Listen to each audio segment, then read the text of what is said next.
Alrighty, got a championship match here between hakha3 and Chorus.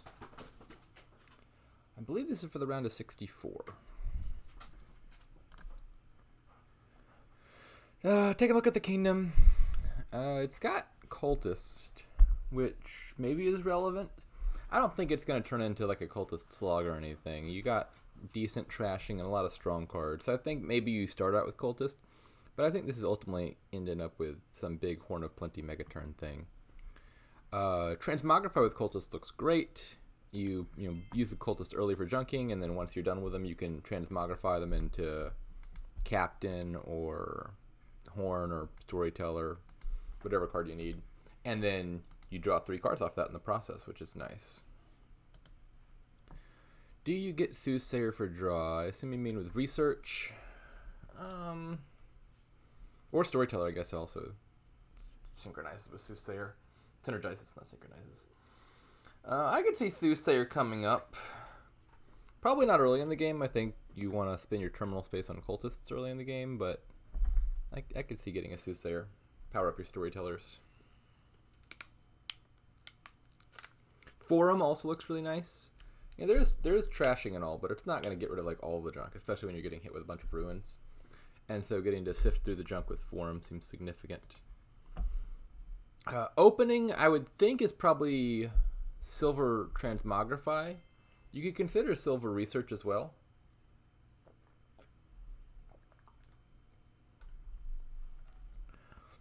So, Storyteller Horn of Plenty is interesting. On the one hand, it can be awkward because you put a bunch of treasures in your deck, the Horns of Plenty. But playing with Storyteller actually doesn't draw any cards because they give you 0 money immediately. And so, Storyteller plus Horns is going to be a cantrip a lot of the time unless you also have other treasures like gold and silver and stuff to draw with. But it does have this upside where it means you can play the Horns of Plenty in your action phase. So, like, you play a Storyteller, you play 3 Horns of Plenty, you gain the Horns immediately on Storyteller play, and then you can draw back to them and play the additional stuff you gained on the same turn. For example, gaining more Horns. I would think the first 5s are just Cultists. That's my assumption. 7 is great. Stonemason for 2 Cultists looks wonderful. I think you're probably taking like 2 or 3 Cultists and then pivoting to other stuff. I wouldn't really know for sure because I got Cultist banned, so not an expert with the card. Seize the Day looks potentially really significant here. Both Stonemason, Cultist, and Horn of Plenty all mean piles are going to run like really fast. Cultist will empty the Ruin Market pile. Stonemason, both its on gain and its on buy and its on play effect are really good at lowering piles. And then Horn of Plenty obviously can gain and play stuff. And so you got 3 cards that lower piles a bunch. And then Seize the Day looks like you take 2 consecutive turns. So I think the pile pressure here is quite immense.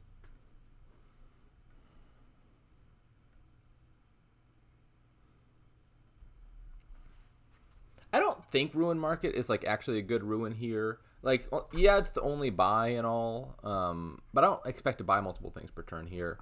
You've already got Stonemason to make use of like big amounts of money, and Horn of Plenty will be most of your gains. So I wouldn't have a whole lot of money left at the end of the turn. If you've got silvers and golds, you're probably eventually putting those towards Storytellers.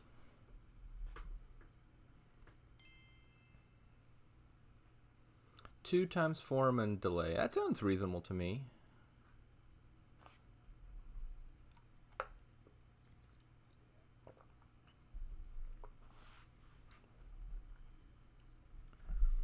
Mason and Captains also seems fine.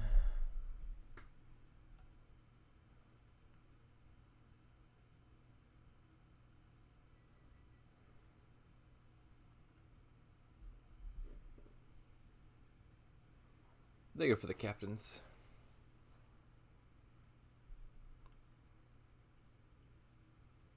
I also probably want more Transmogrifies eventually. I don't know when or how you get them exactly, unless you just happen to hit 4. But having additional Transmogrifies sure would be nice.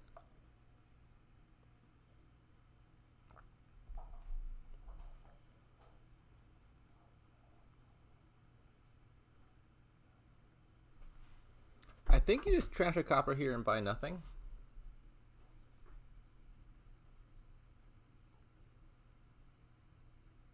Obviously, you don't want to trash the estate with Stonemason because that junks your deck rather than getting it cleaner. You'd be forced to gain 2 coppers off of it. Or 2 curses or 2 ruins if you wanted.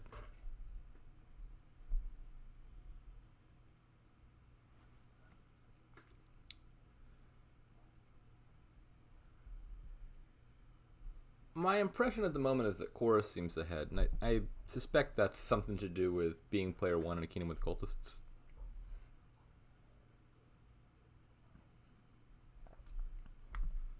They also had the nice Stonemason overpay, didn't they? Yeah, 2 of them actually.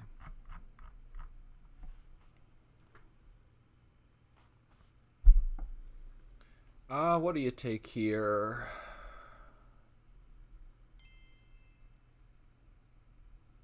Form, delay, transmogrify. That sounds good to me. I mean, the nifty thing about delaying transmogrify is it means you can call it immediately. You play it at the start of your turn with delay, and then because it's still the start of your turn, immediately after playing it, you can then immediately call it again right after having played it.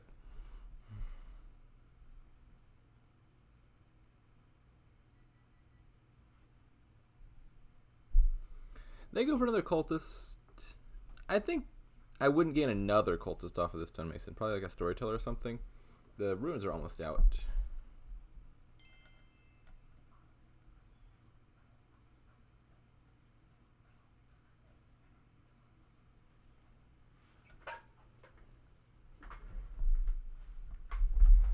What's down there? I actually have no idea. Let's see.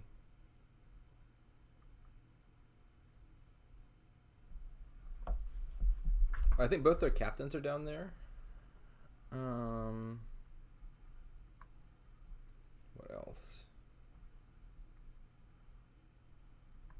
I'm not sure what else. I'll find out in a moment. Any of those other cards look like plausible candidates for transmogrifying.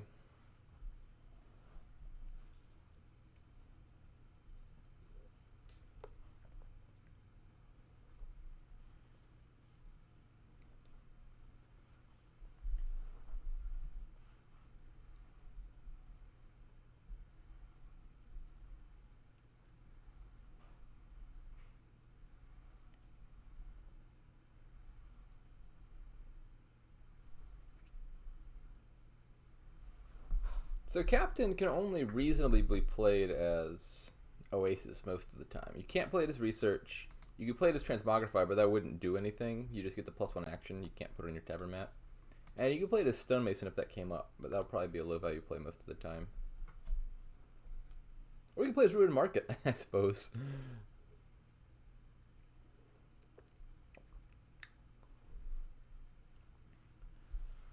Delay the Stonemason, I would think. Looks good here.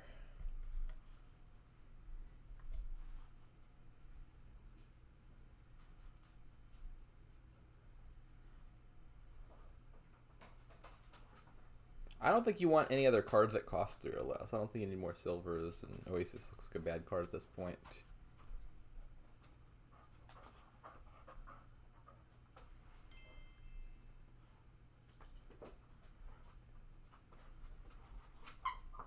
It feels like a turn or 2 early for Seize. Like, I want to Seize at the point I can pile out, and I don't think they're quite... I mean, the piles are real close, but I don't think they're quite there yet, right?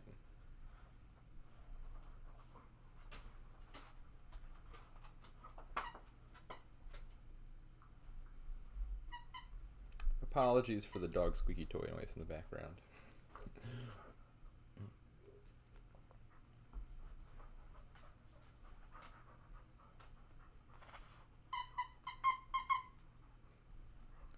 Like, I don't think I would Seize here as Hakha. I think I would just delay the Transmogrify. And then, if you get another turn, you Seize then.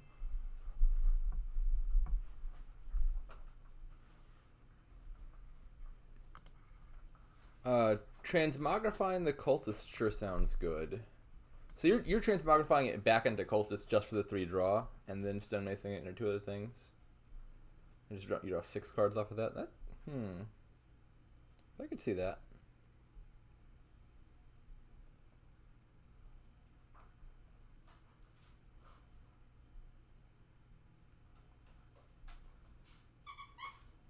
Okay, so Hakha has seized the day. I don't think that their deck is in any condition to be winning here, but maybe they just need to put the points on the board because they're worried about the pile out. Dog, please stop that.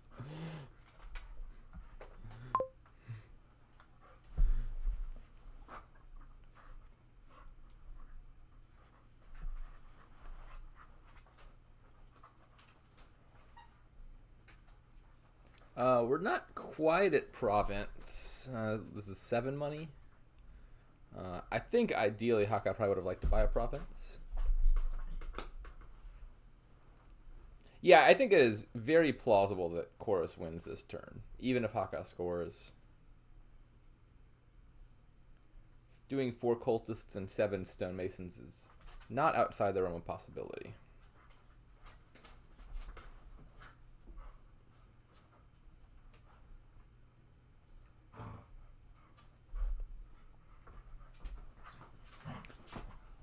I think as Hakha, you got to buy a duchy here, right? I would play the Ruin Market, delay the Abandoned Mine, and just buy duchy, I think. Oh, don't... this looks risky.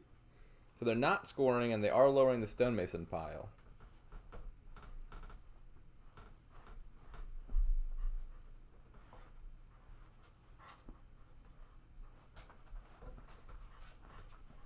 So yeah, I think for sure as Chorus, you T-Mog the cultist here, and then I think then also stonemasoning it sounds plausible, but you could draw 3 cards and reevaluate after that.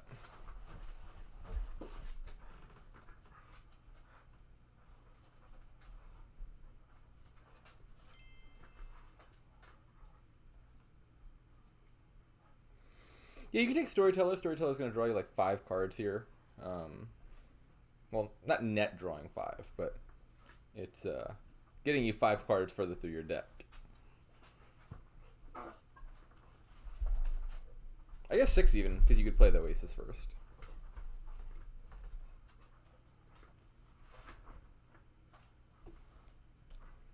This is kind of a significant decision point, I think, for Chorus, because right now is where you're thinking, like, am I going for the win or not? If you're going for the win, I think you're probably taking an additional cultist to lower the pile, then masoning the cultist, probably under 2 more masons, or maybe under 2 oases. Maybe, I'm not sure if oasis is easier. Probably easier to go for masons. And if you don't think you're going like all in for the win this turn, then you probably don't want to lower those piles, and so then you're probably taking like Storyteller, and then maybe getting some Horns of Plenty or something. I don't know.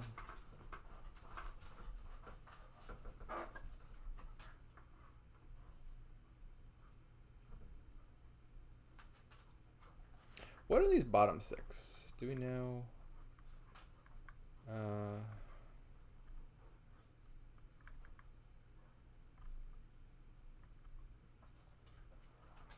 So I think they have 1 more cultist down there, right? If I'm not mistaken, they played 1 cultist last turn, and they just transmogrified a cultist, and they had 3 total. So there's probably 1 more cultist down there, which would be a decent amount of additional draw if you manage to mason that one too.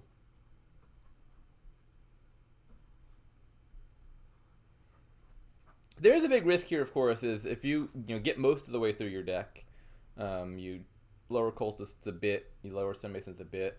What if you just have like a dud turn on your seize turn? Because your seize turn is not going to have 2 captains in play. That'd be a little bit sad.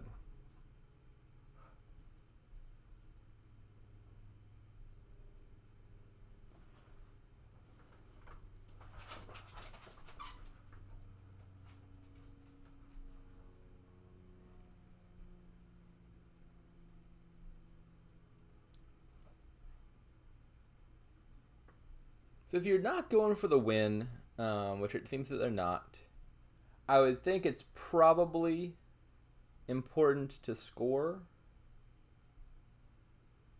Maybe not. I mean, Hakka's deck, I think, is of a much lower quality right now than Chorus's. So maybe Hakha isn't equally threatening to win in the absence of points.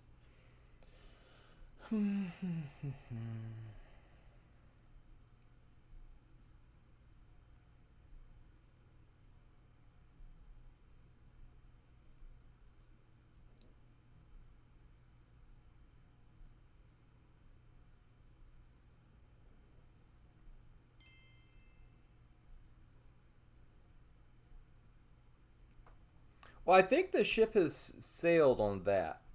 Like, I could definitely see in the line that you were initially suggesting where they transmogrify into cultists and then trash the cultist again. Well, then, yeah, you probably want to mason the Oasis into more masons because you're going for the pile out. Seeing them gain Storyteller and Soothsayer rather than additional cultists and masons, I think makes it pretty clear they're not trying to win the game this turn. And by this turn, I mean including the C's turn. This is game one. So, the Bears are winning.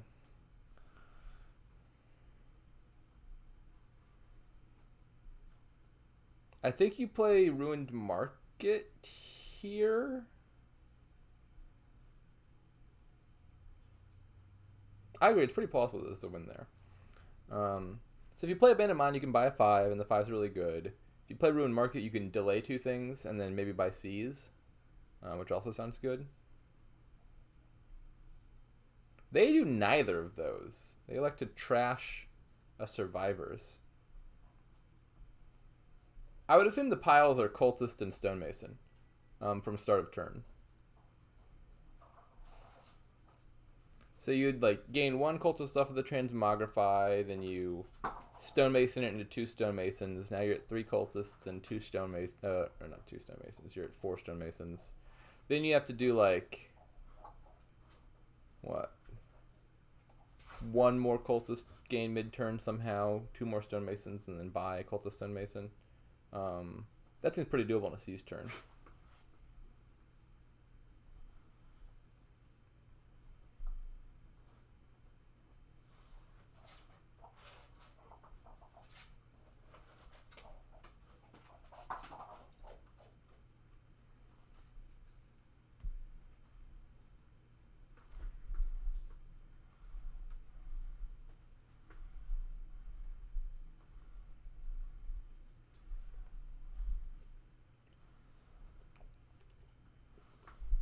I don't think there was an easy win from the point that Cave said is a win, but from the start of that turn, I think that it was quite doable to win there. I mean, you've got a bunch of cultists, a bunch of stonemasons, and a C's turn, and a points lead already.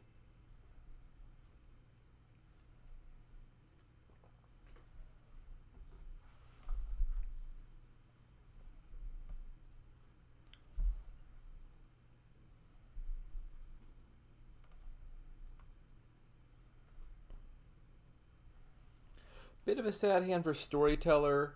Might just delay it. I don't know what your next cards are. Maybe they're thinking about that right now. But you could like play Ruin Market and then delay both of these.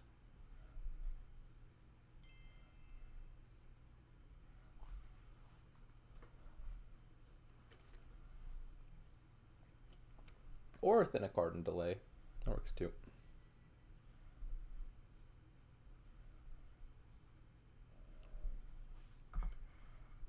They still have this T-Mog down.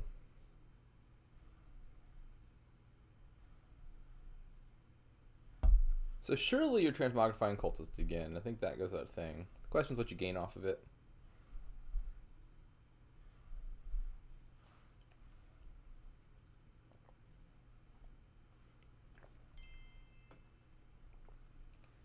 Horn of Plenty. I don't think I would gain a Horn of Plenty. Probably Storyteller.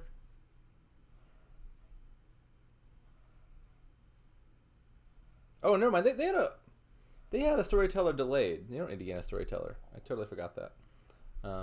Yes, maybe Horn of Plenty, or maybe just do gold. You know, so your Storyteller's gonna draw like 8 cards, 9 cards.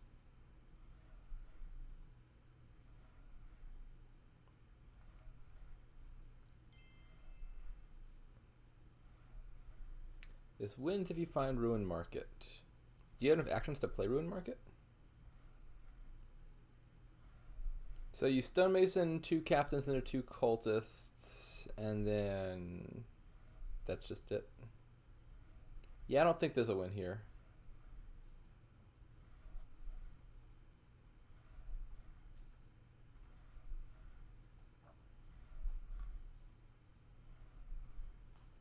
It seems real likely that they'll have a win next turn, because next turn they will have 2 captains down.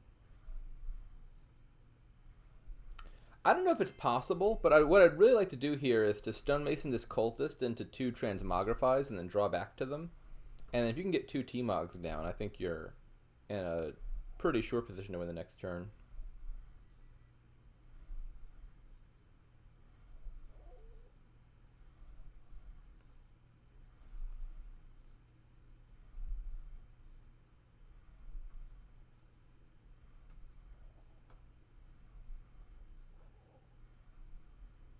I assume you just play as much treasure as you can here.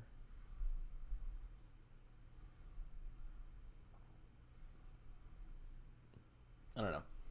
I like the idea of gaining and playing some transmogrifies for the following turn, but maybe that's not on their agenda.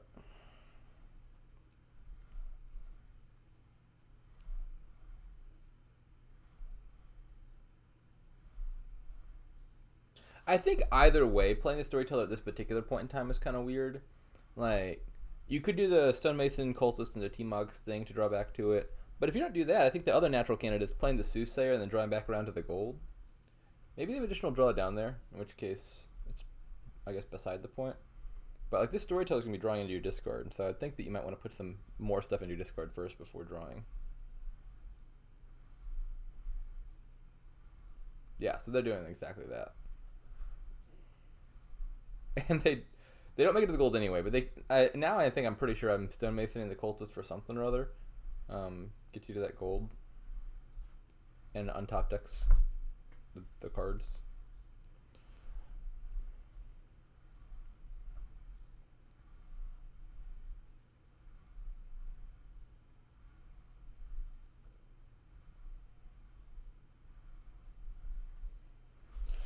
And then I think I would take a province off of one of these horns. I don't know if you need 2 of them. But a points buffer seems nice.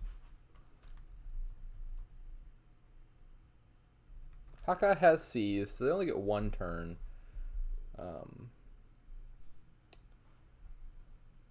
Yes, I think I would just take like a province. Or maybe even you don't take a province. Maybe you just play the horns to gain stuff and then you buy a duchy.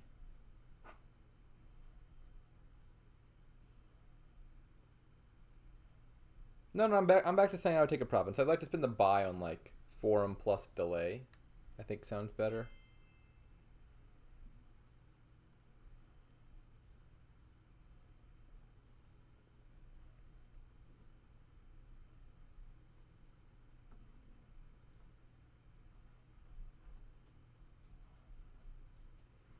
Now here I'm less sure what you gain. I was wanting T-Mogs when it looked possible to draw and play them. But Transmogrify, if you're not playing at the same turn, looks less obviously good. They take silvers, which seems pretty reasonable to me.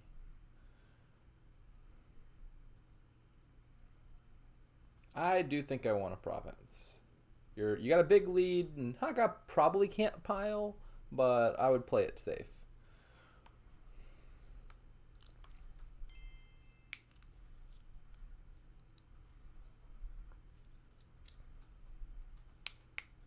You could do like province storyteller, province gold if you think you're gonna find a storyteller, and then buy a forum, delay something or other.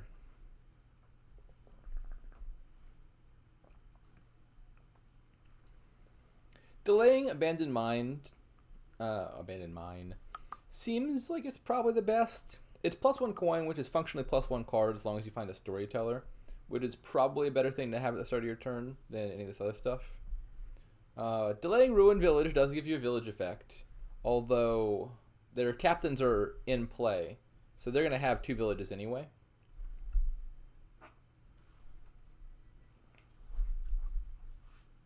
I think I'd rather the +1 card effect for this next turn than the +1 action.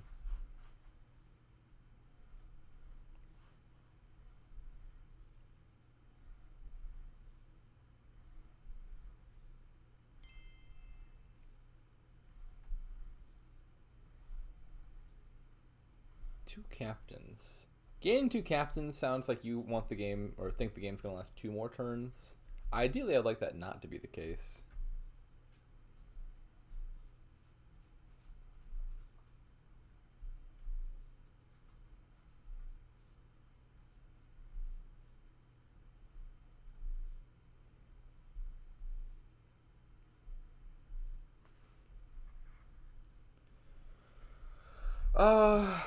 So if Chorus scores, then if Chorus doesn't score, then I think as Hawkeye you just have to go for the win, and it's probably not going to work out. I think realistically, given Hawkeye's deck, but I wouldn't want to give Chorus another turn after they just built so much.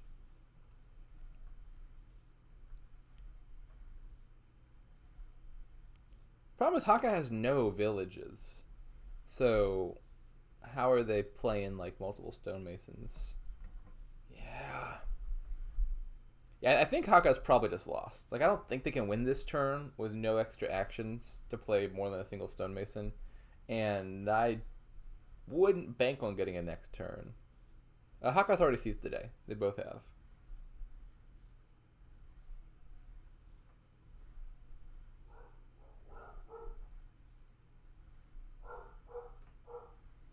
One moment. My dog is barking.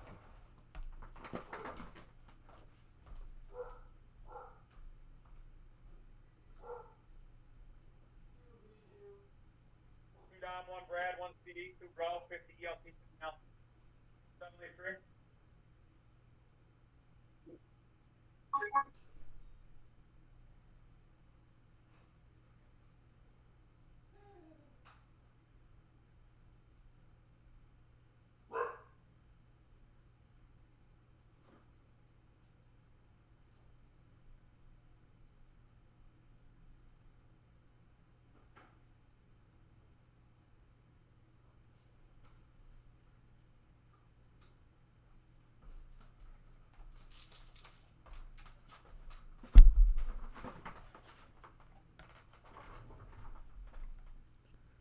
Alright, let's see. So Hawkeye's gained a Horn of Plenty.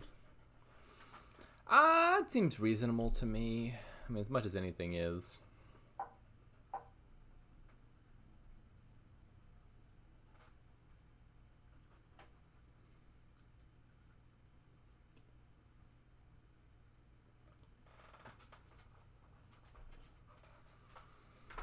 And then, yes, this is the championship. I believe round of 64. Hawkeye is somewhere in the top 8, I believe.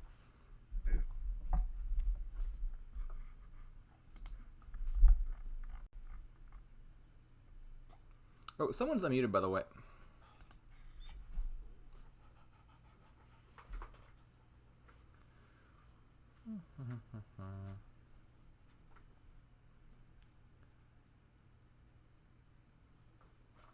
Okay, so Haka doesn't even succeed in taking a points lead. As Chorus, I mean, unless you just dud here, which, I mean, is possible. I think you just gotta go for the win. Yeah, they found a storyteller. This should be winning.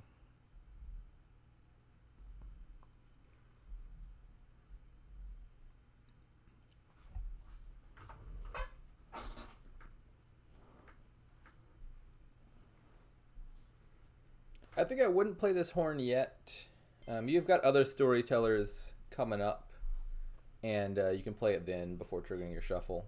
They play the horn anyway. Again, that's early. I mean, like, maybe you know what you want already, maybe you don't. But I would draw some more cards, and then you can make that decision later without having to worry about it. Yeah, playing Transmogrify is also probably a mistake. Again, in one of these situations where, like, if you really want that Transmogrify on your mat, you can play it later in the turn and at 0 cost to yourself. But there's a scenario where maybe you want to stonemason that Transmogrify into Oases or Stonemasons or something for the pile out.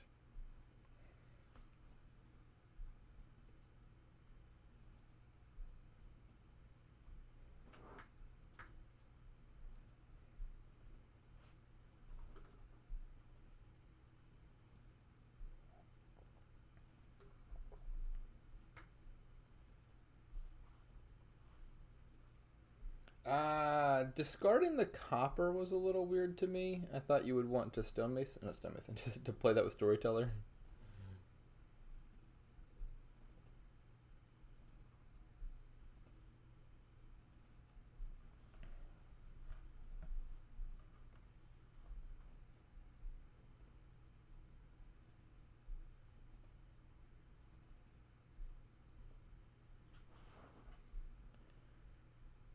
Okay, so do they have a win here? You can stonemason for 2 cultists, gain 2 cultists off of horn. Then is this just a little bit short? Stonemason Soothsayer into 2 stone. They're 2 money short, I think. Or maybe they found it and I'm the one missing it. Is it a Oasis pilot then, perhaps? Oh, Horn of Plenty. That's the pile I was overlooking. Okay.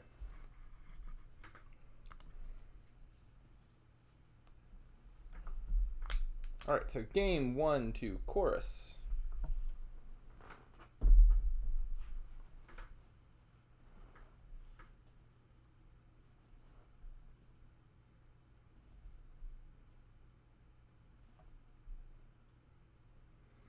Okay, what have we here?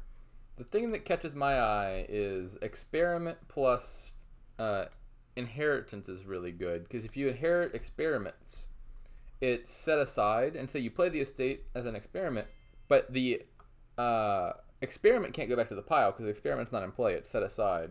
And the estate's not going back to the pile because the experiment's text doesn't say return the estate to the supply, it says return the card itself to the supply. And so if you inherit an experiment, you're just getting like a laboratory effect every time you play an estate, which is excellent. There's also some nice ways to spike 7 here. Pageant lets you bank up some coffers. Church lets you get 1 big hand. You could just open Pageant Church. On 4-3, that sounds quite reasonable.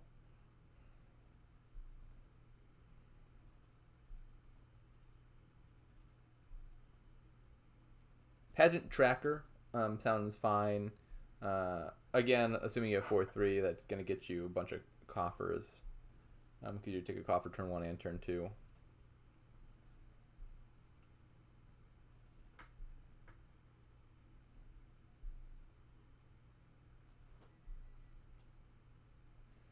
Fortunately, they both have the 4-3. I think having 3-4 would be kind of substantially worse.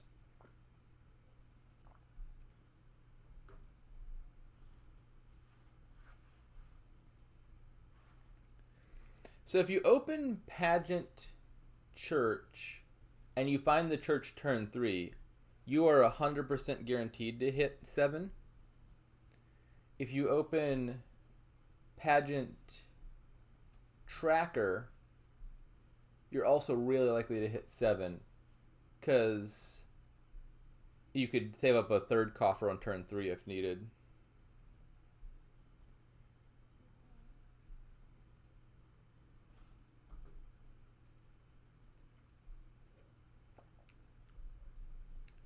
Alright, so let's see. What did Hakha open?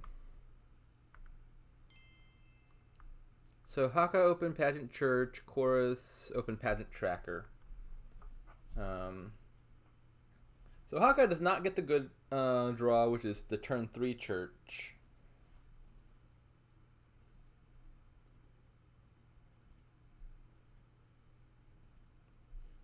What do you buy?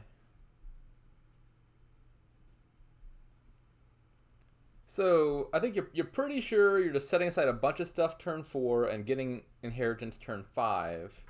I'm not sure what you want in your deck, knowing that that's the case.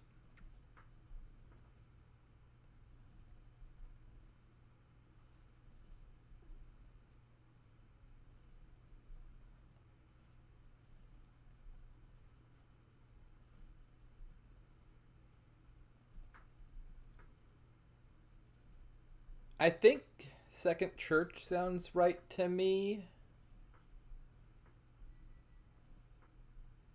Ooh, greedy. Buying the estate.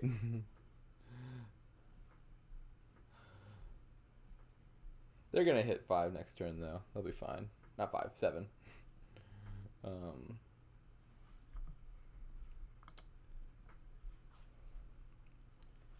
And Chorus does get their turn 4.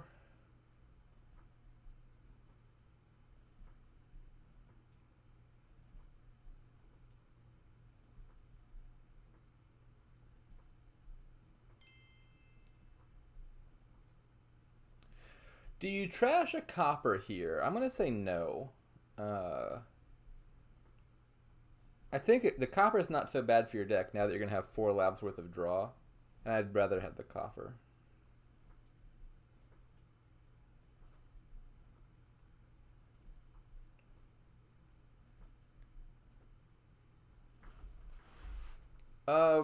Ramping up here seems a little bit difficult because you've only got 2 gains for a bit at least. Animal Fair will eventually be additional gains, but not for a while. And so you're relying on Pouch, which limits you to 2 buys. I think I like playing Tracker a lot, because getting Earth Gift or Forest's Gift, either the gainers, would be really nice.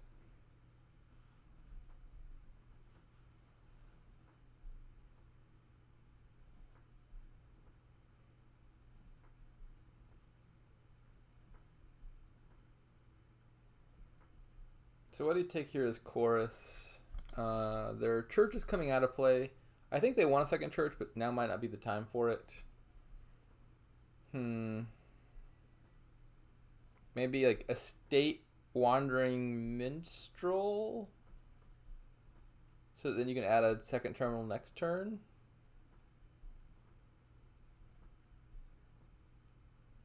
Are you just not gonna play the tracker in that case, Steph? See, I think I really want to play the tracker as much as I can. I want the high roll for the additional gains. Oh yeah, Conclave actually sounds good as compared to Minstrel. If you got the draw for it, then the monies might be better. That being said, like they trivially drew their deck this turn, but that was also with 3 cards set aside with Church, and they're not having that for next turn.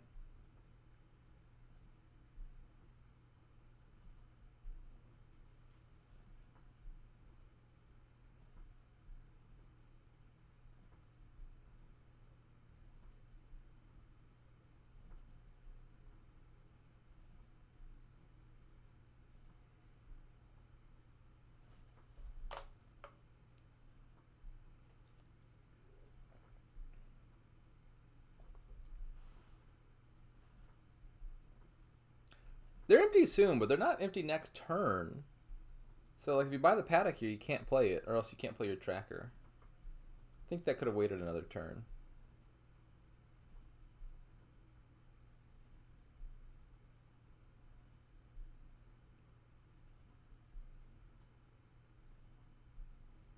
No, we want the Paddocks already. Okay. Well, for Hakha, I think it's a bit more reasonable. Hakha doesn't have a tracker. Well, they could have taken one here if they wanted one.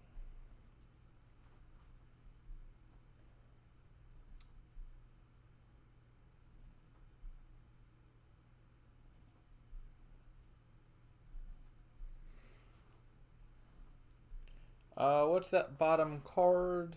Oh, that's your pouch. You have to draw that.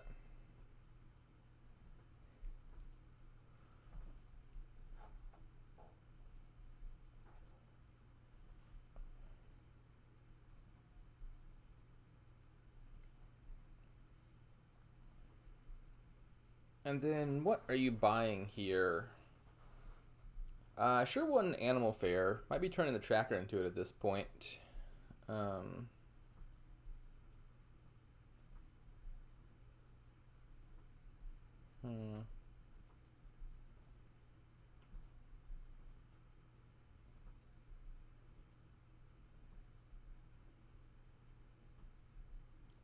Set aside like 3 coppers and then buy an Animal Fair and something.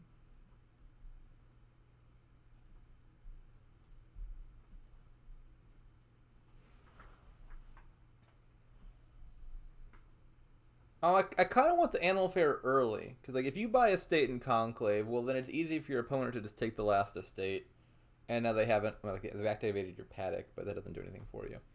If you take the Animal Fair early, it makes it annoying. Oh, that's such a good boon to get. But why didn't they play their Church? Why would you? This doesn't make any sense.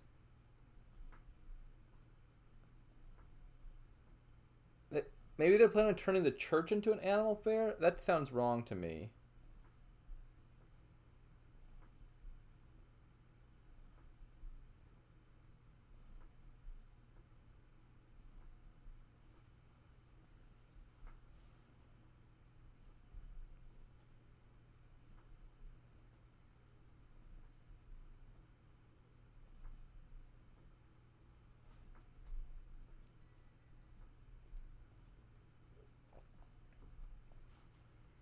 JH asks, any difference between best cards for Way of the Mouse and Inheritance? One that comes to mind is Sacrifice. Inheriting Sacrifice is kind of nice because then you can sack your estates and get both plus action and plus victory points off of them, which is obviously not something you can do with Way of the Mouse.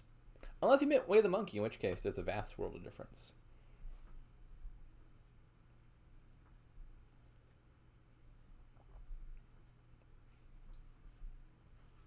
What did Chorus end up buying? So they took 2 Animal Fairs. How do they intend to play 2 Animal Fairs? Oh no, they didn't take 2 Animal Fairs. I misread that log. The gain was just the effect of the buying it. They took Estate and Animal Fair. That seems more reasonable. Wait, did they even need to kill their church to afford that? Couldn't they have just like bought those outright? Oh well.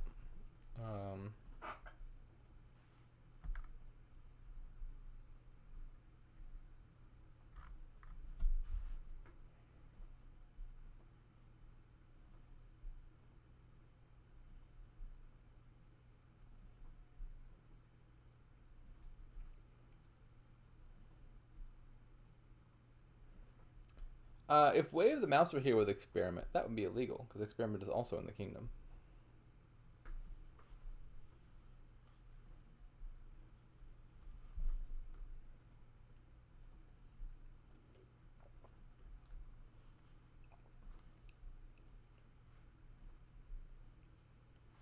Alright, let's see what Hakka's doing. So Hakka's got an Animal Fair now.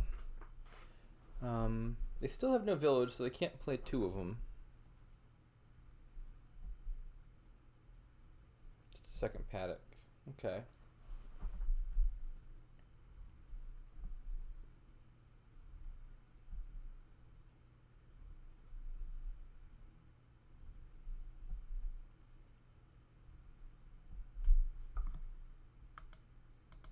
It's still weird to me that we both trashed our churches.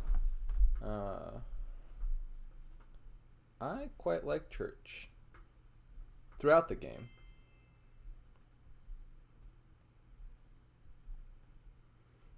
Killing the tracker now seems reasonable. I mean, it's terminal space that you'd rather be devoted towards animal fairs. So maybe something like Province Animal Fair Minstrel.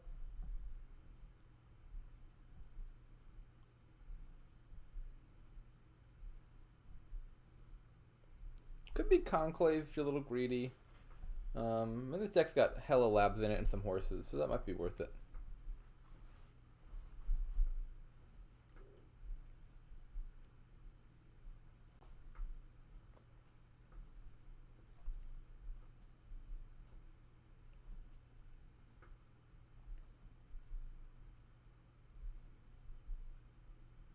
So they go for an additional paddock rather than a province. That seems fine.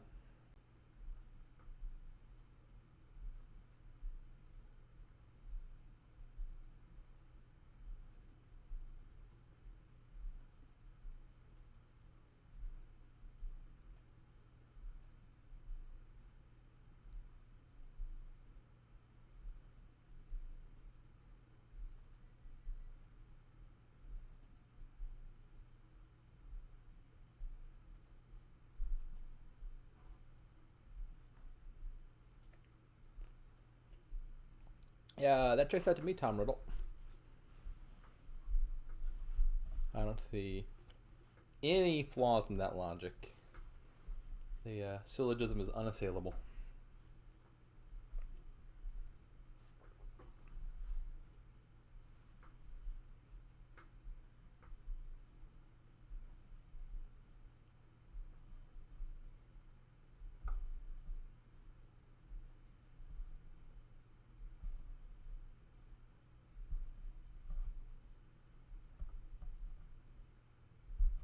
The opposite of con is sin.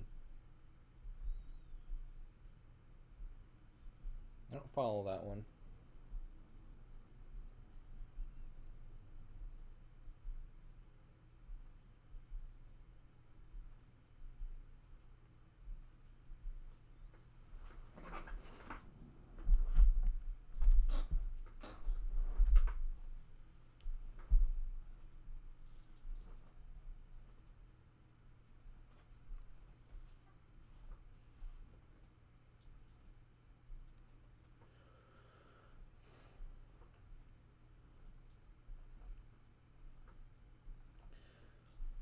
All right, so where do we stand?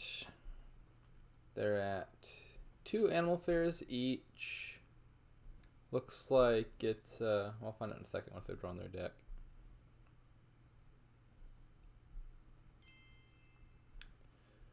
Hakha has 3 paddocks, Decorus is 2. They each have 1 minstrel.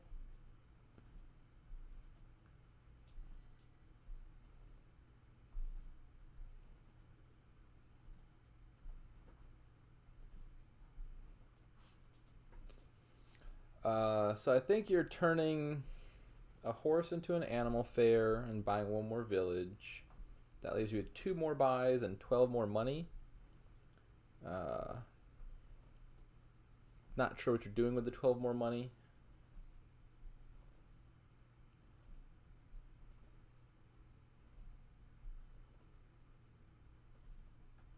Could be double provincing if you shell out some... Wait, can it be double?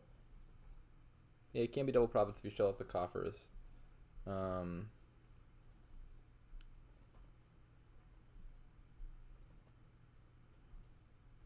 don't think I like double province. Scoring more points immediately by taking more provinces seems worse than just sitting on a big stack of coffers.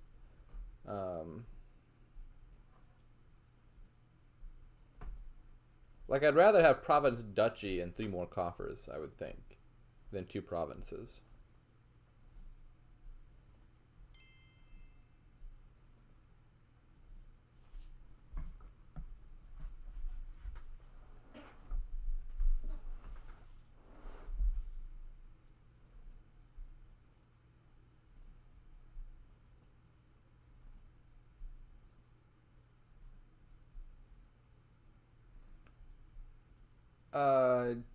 Triple doesn't look like it's... I don't understand why triple is such a threat.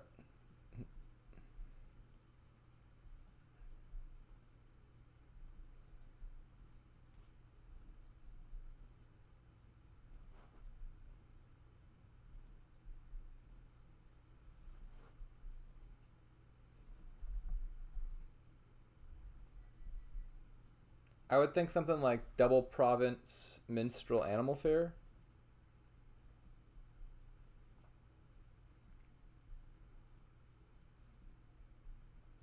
Yeah, like if Hawkeye triples here, they're not tripling again. They could turn a horse into a animal fair with their 4th buy, but then that still leaves them 1 coin short next turn of tripling a second time.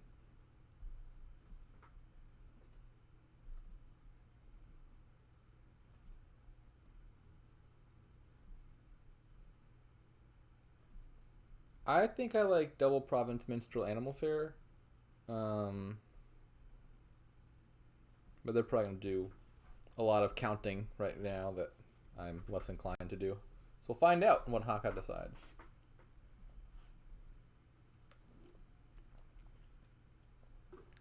How much money does Chorus have in deck? Let's find out.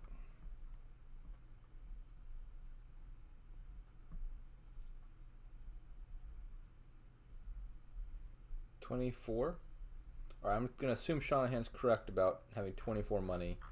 So that's maximum of 28.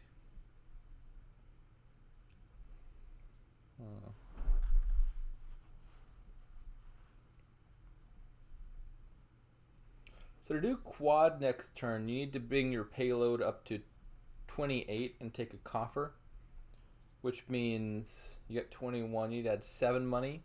You could do province, silver, animal fair. That doesn't get there though because you can't play that animal fair unless you add an additional village.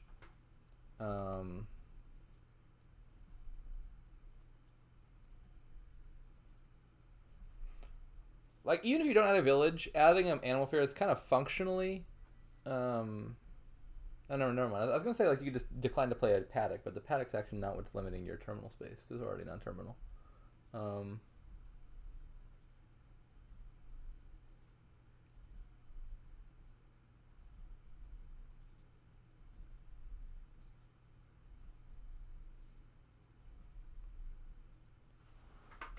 Wait. So Dingan says 21 coins, another animal fair, another... Oh, we're taking Conclave. I think that might get there.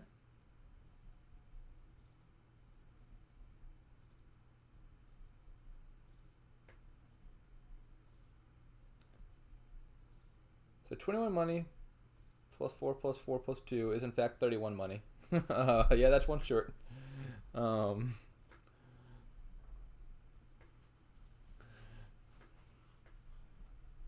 What did they end up going with? They went with 2 province, a minstrel, and animal fair. Yeah, that seems pretty reasonable to me.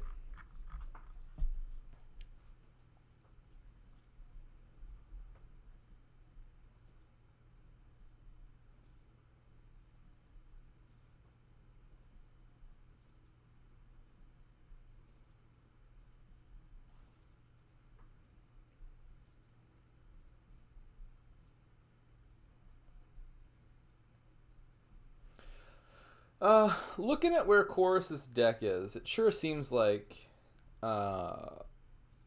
Conclave would be better than at least that second Minstrel, just because they're overdrawing pretty substantially now.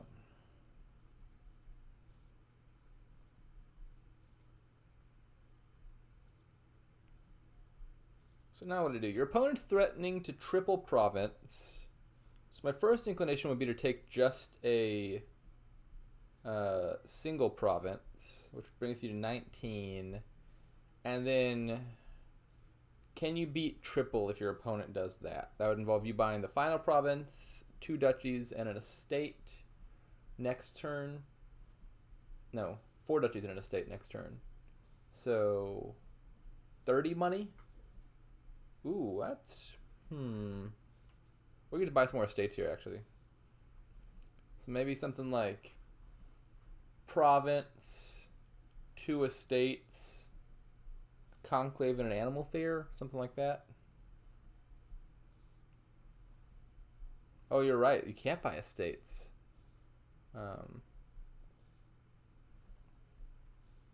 So you have to get 5 duchies, which means 33 money.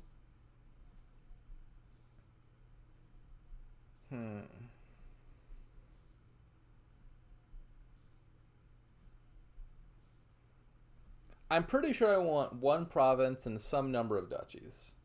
I don't know exactly how many.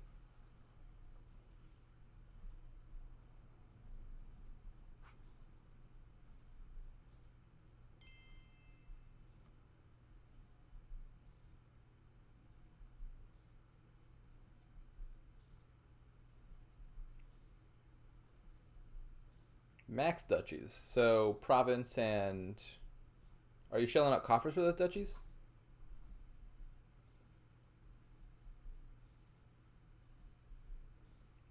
They do have 4 horses top decked, and they have these minstrels that can discard the duchies.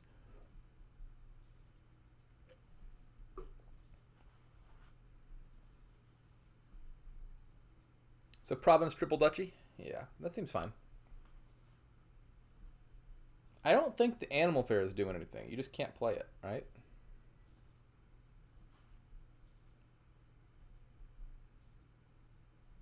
But you only have the space to play as many animal fairs as you already played.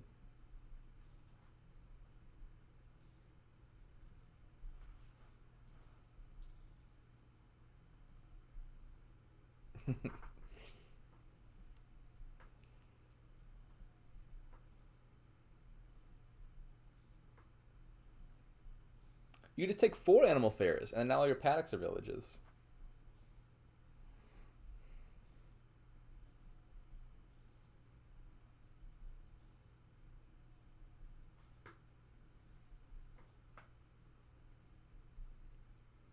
I mean, you could do province, double duchy, conclave, animal fair, but people were telling me there was no reason not to buy maximum duchies. Like the upside of conclave animal fair is that's 6 money and a buy. So if you draw it, that's like the same as adding 1 more duchy to your deck, but with 1 more coin.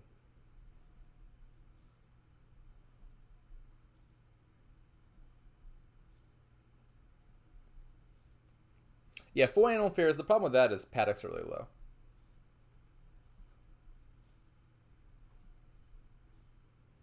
And Hakha has 5 buys. Well, actually, no, Hakha has a bunch of buys if you have the animal fairs. Because not only did you power up the paddocks, but you powered up the animal fairs.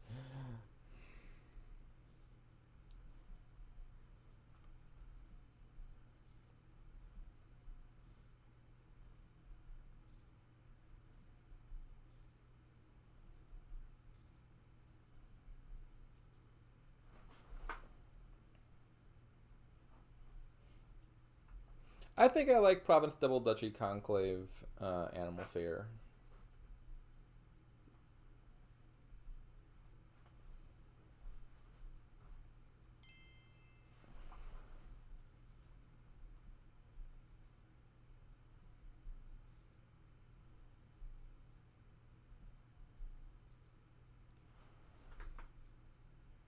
All right, Province Duchy. I think that much was a given.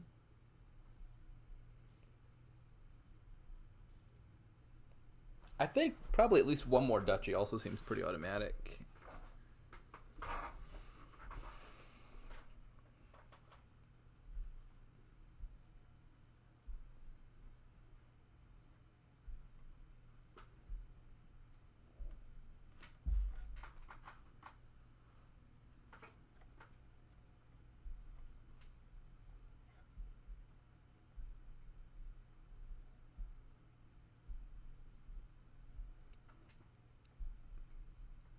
Yeah, I do think that they're still gonna draw, and so I think that the Conclave seems worse than better than the Minstrel.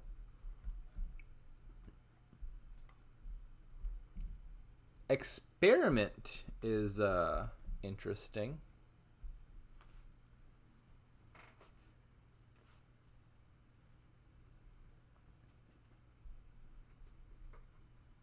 Okay, so supposing Hakha does triple province and a duchy, that puts you 18 points down. So you got to buy one province and 5 duchies.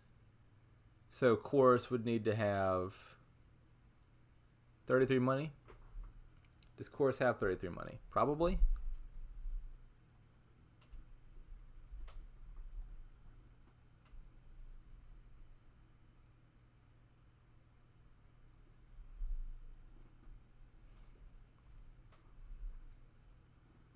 Can Hakha do more than triple province duchy? No, they cannot. They can do exactly triple province and duchy.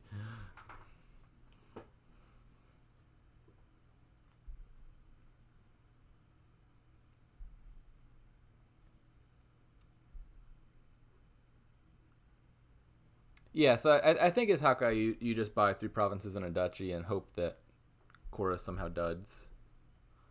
I don't think delaying it at all is going to help you. Like if they can hit triple province and duchy, or sorry, if they can hit if they can hit the province 5 duchies, they can just do 4 provinces. So there's no reason not to green as much as you can here as Hakha, I would think.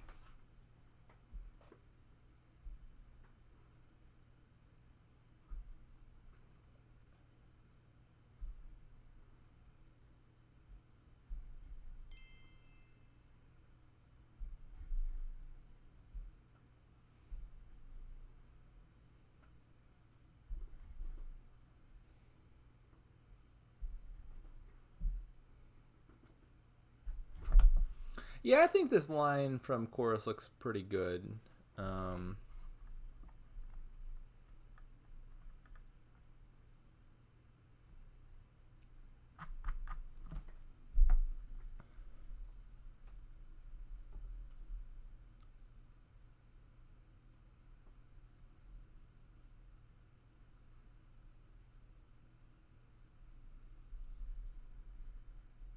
I don't think there's that much to think about from Hakha. I guess Hakha has to go through the effort of counting up how much payload Chorus has.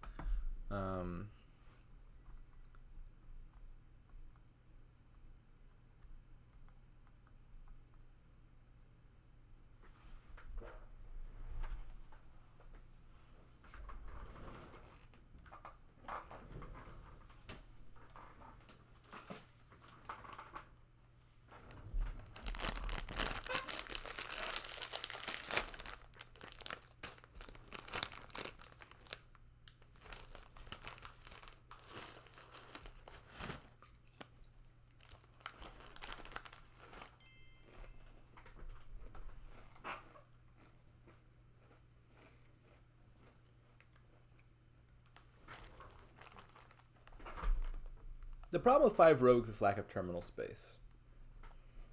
Otherwise, I see no flaws in that plan.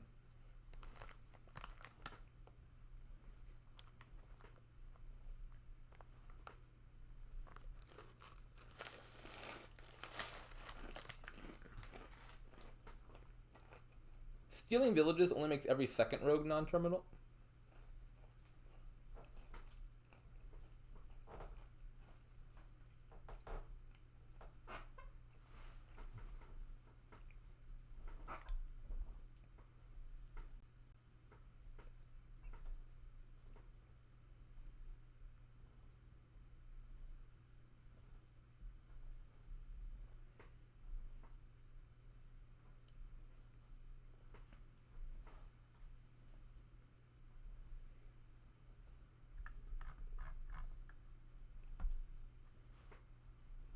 Alright, so Hakha is doing interesting things. We're taking 3 duchies.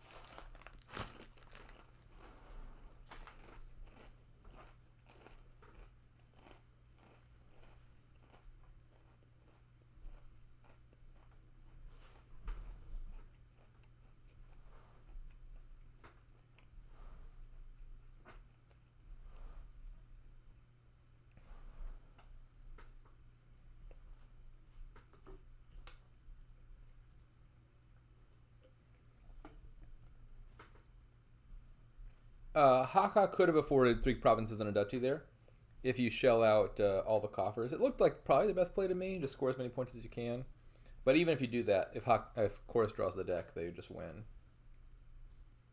Because they should have 33 money here. Yep.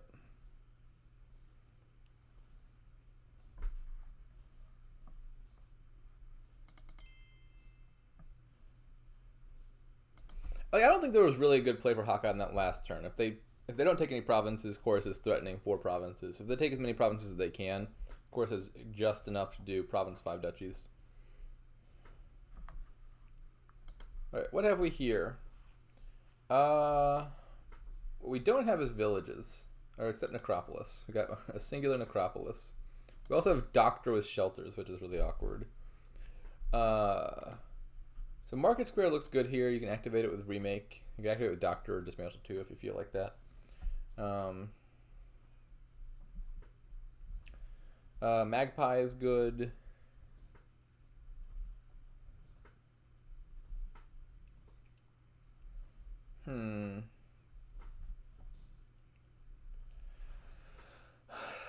So I would think that you're taking Remake early on, getting pretty thin, adding a few market squares, and then maybe you transition to Displace as the terminal of choice. And maybe you never get rid of your Necropolis and add some sheepdogs.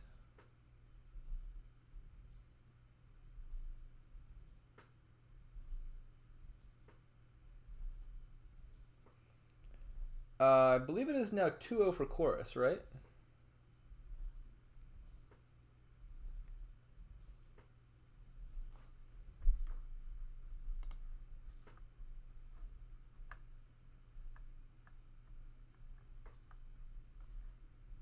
Oh, Dingin's not listening anyway.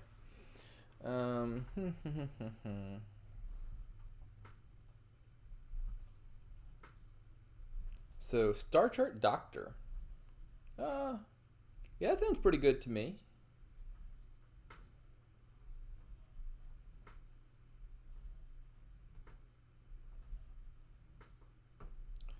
So if you buy Star Chart Doctor, you trash the Evergreen Estate, then your likely next hand is like Doctor, 3 coppers, and a Necro. Then you trash a bunch more coppers, and you buy probably a Market Square. That seems like it gets you pretty clean pretty fast and gets you to golds real fast.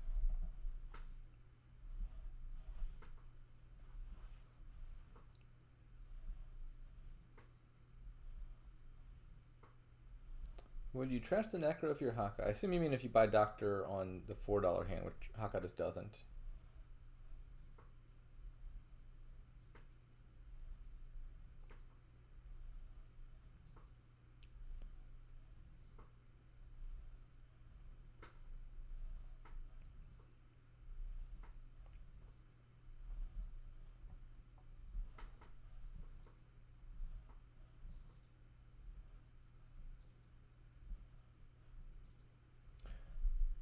Okay, so Cora's going for the Magpies before the remake. I think I disagree with that here. I mean, Magpie's really good. It's a little weaker with Shelters because you've only got... Actually, I don't like that much at all now that I think about it. So first off, you got Hovel. If Magpie hits Hovel, it actually just... You get hosed. You don't get a Magpie and you don't draw. And so that's sad. And then, if you're opening Magpie, taking it with Silver just feels wrong to me.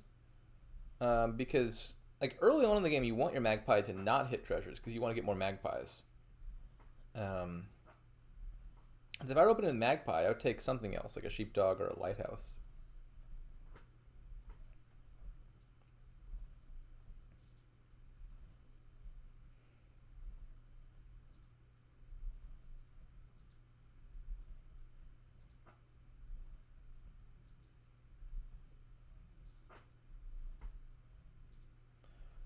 I mean, a good reason not to play Haggler Money is that you've also got, like, Market Square to gain all the golds you want. So you just, like, get thin, activate some Market Squares, and then you've also got plenty of payload.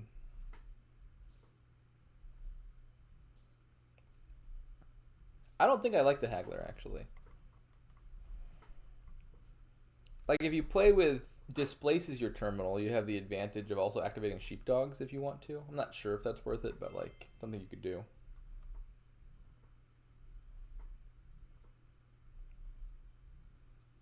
8 victory points for Defiled Shrine. Seems reasonable. I mean, Haga's got the remake. They'll be pretty thin, so the curse doesn't hurt that badly. And there's not much alt VP to go around aside from Defiled Shrine.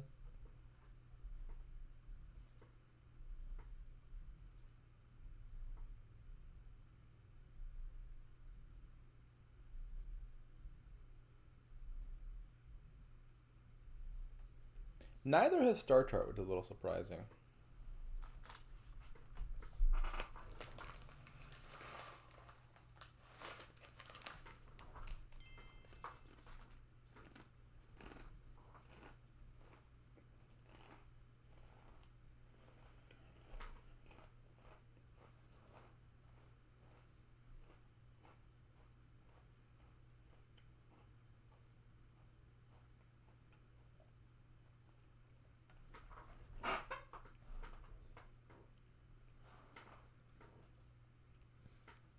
Ah, but Star Chart is not a card.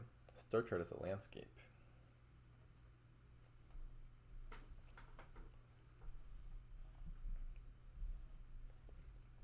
Haka goes for Haggler as well. I'm still not sold that Haggler is better than Displace.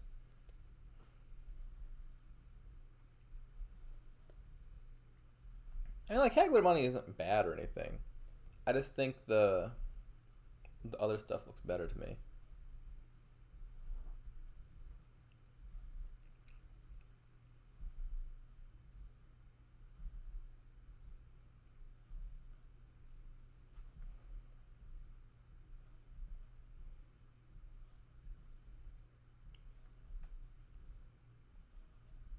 Early Sheepdog also would not be bad with Magpie, because Magpie can activate the Sheepdog, which is kind of nifty.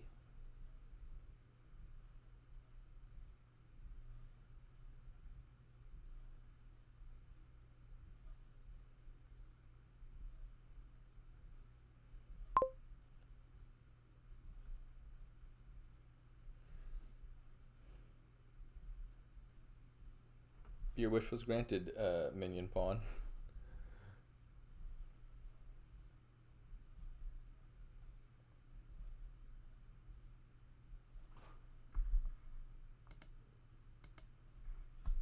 Neither has trashed their necropolises as of yet. So I think it remains to be determined exactly whether or how much they're going to build at all.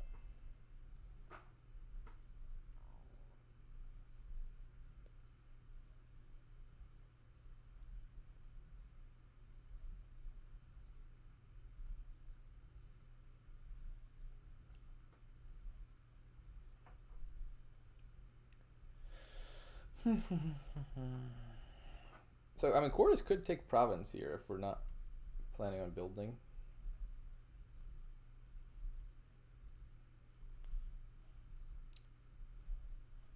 Yeah, I feel like the answer to your question, DZ, was contained in the original statement that Delta Zeta is the name of a sorority. Wait, can they not afford it? Am I just mistaken?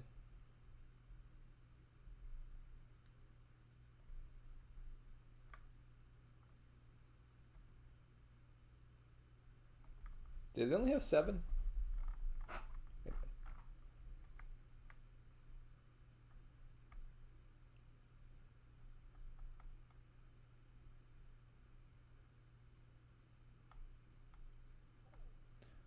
Wait, they had 8, didn't they? They had 1 from the lighthouse last turn, 1 from the lighthouse this turn, 3 coppers and a gold, right? They have 8. What are y'all on about? I can count. Usually. And this was not one of the failure cases.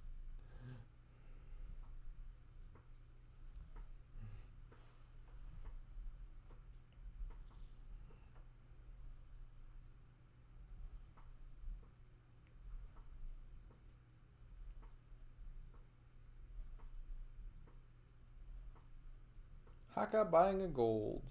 Do they already have a displace?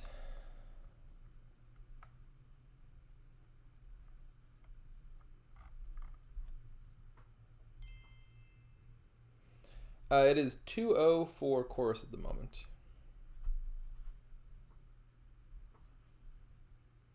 But I think Hakha looks favored to win this one, to be honest.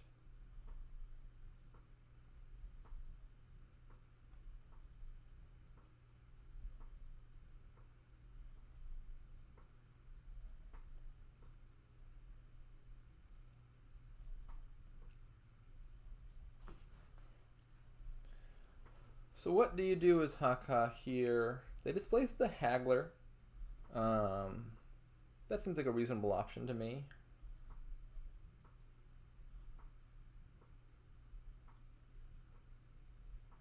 I don't think Sheepdogs look so underwhelming. Your displace triggers it. Like, it's not obvious to me that the Sheepdogs are super important, but I think it is perfectly plausible that Sheepdogs are worth getting.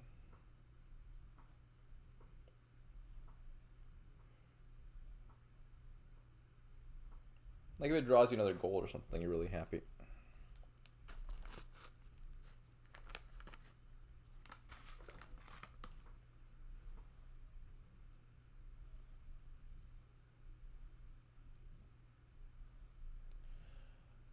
Ooh,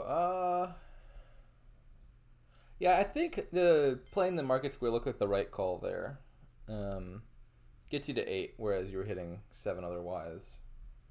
And I think that probably matters more than getting a gold off of it. Well, they didn't have an 8 if they played the remake. So, like, if you hold off on playing the market square, and then you play remake and you trash the necro and the copper, you have 2 golds and 1 from your lighthouse, which is less than 8. Look, I'm an expert at counting to 8. You need to trust me on this one. They would have had 7.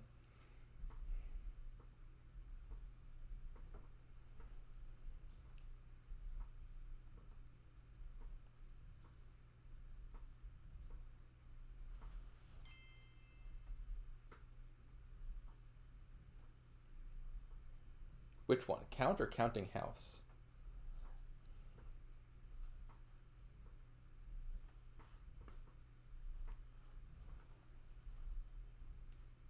I guess, yeah, count and counting house do have a bit of synergy because count gains you coppers, which then the counting house can pick up for you.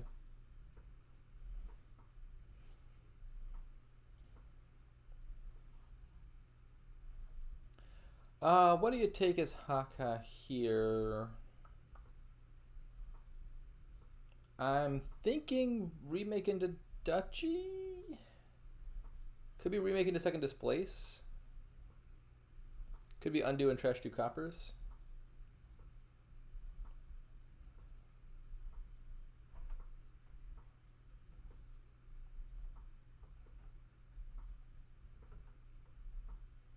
Good point, Folivora. Wow, Count is such a great card.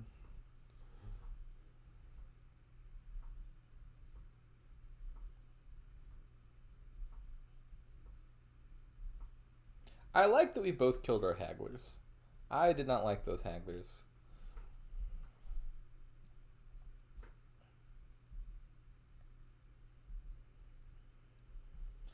Hakha looks to be in a great position to me.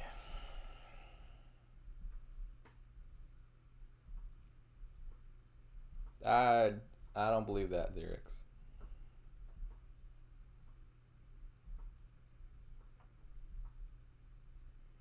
Well, there's various reasons for lighthouses. The main one is you have shelters in remake, and so if you remake your shelters, lighthouse is better than a state.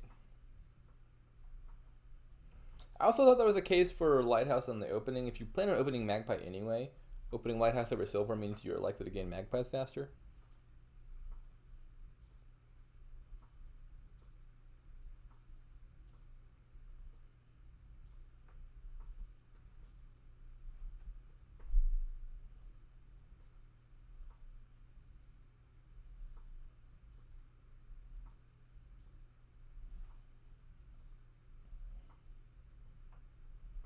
Alright, so we got double duchy versus that. Hakha is just going to province here. Taking third to last province is always a really nice province to take in money games.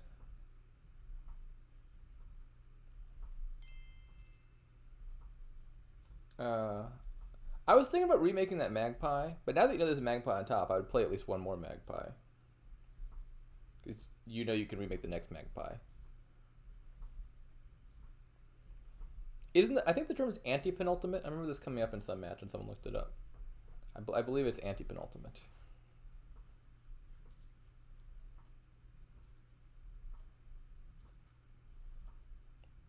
Yeah, spelled the way Hippie6 spells it. And the fourth to last province is the Uncle Penultimate.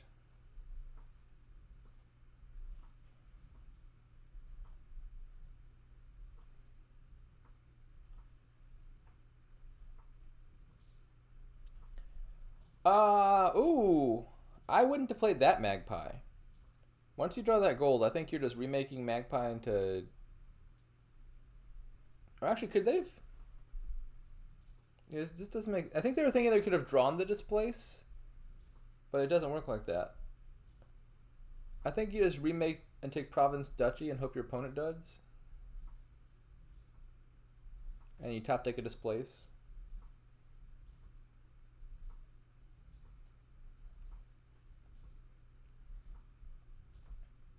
I think they saw a star chart and thought that they were going to draw whatever they top decked.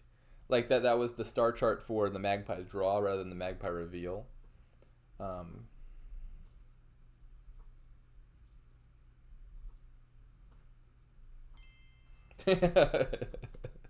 Okay. Well, yeah.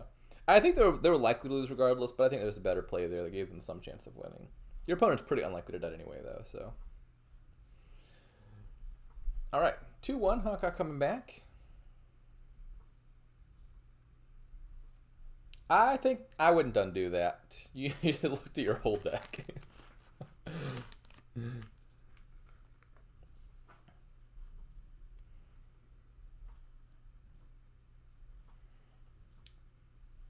Alright, so what do we got here? We got Cathedral for Thinning, which can be awkward because you also got Margrave as an attack. I think you're still playing with it.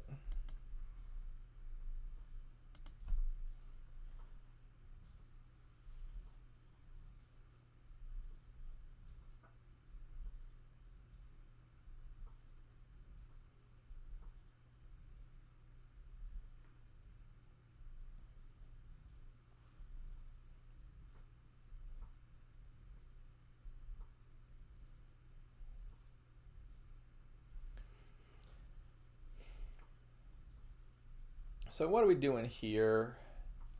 Looks awkward. I feel like Cathedral looks pretty necessary because there's just like no trashing otherwise except Island, which that doesn't count. But man, it's gonna be painful with Margrave.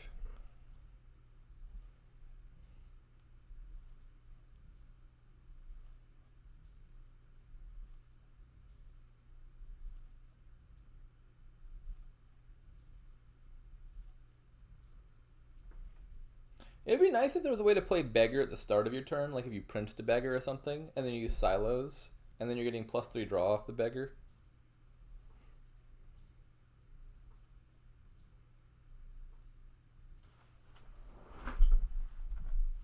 Beggar Silos on its own, unfortunately, has like no synergy because you play the beggar after Silos takes effect.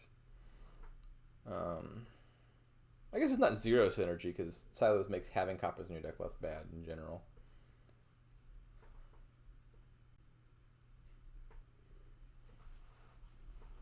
Yeah, I don't think this kingdom's gonna be too interesting. I think what they're doing seems like along the right lines of just like you buy Cathedral and then you play Margrave Money with a bunch of stockpiles, then you're both miserable because you're playing with 2-card hands that don't province very often.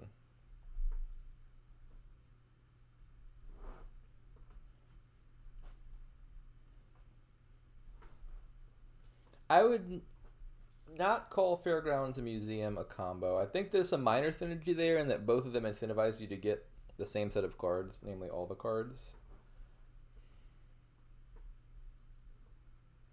I could totally see getting Beggar here at some point. You're going to get Margraved a lot. Then, plus you're going to need payload anyway once these stockpiles run, so getting a bunch of silvers off a Beggar seems okay.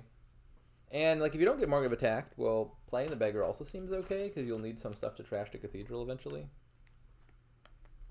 I don't think I'm thinking about Beggar until stockpiles run. Maybe if I happen to have 2 money on some hand. It's 2-1 in Chorus's favor.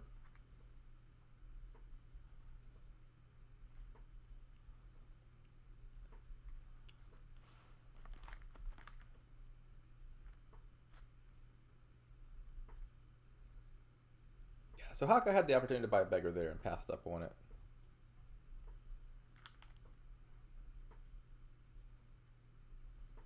Really, have none of the 3 been in the chat? How sad. Well, to everyone who is listening, as a reminder, it is 2-1 in Chorus's favor.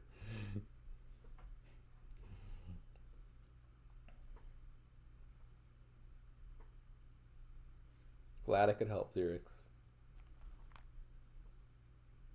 Well, since you asked, DZ, it's 2-1 in Chorus's favor.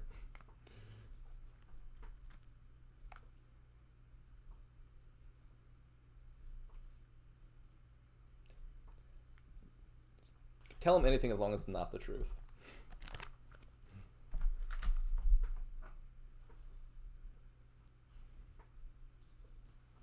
No, I didn't say favor the British way. I clearly say it the American way. That's favor.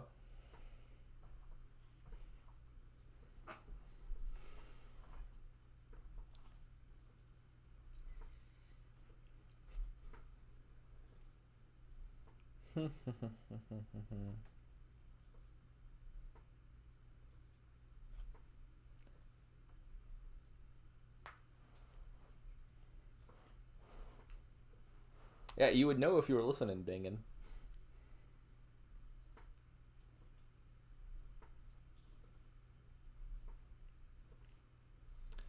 British spellings, I think, are on average worse. The 2 big things that come to mind are adding a U, which just seems inefficient. It's more letters than necessary. And then there's a lot of places where Americans use Z's, where British use S's. And I like the Z better because I think it more accurately captures the pronunciation. Like realize being spelled with a Z. I'm sorry, that's a Z for those folks across the pond. No wonder they don't put the Z in any of their words, because they have some silly name for it, and so they want to hide it out of shame.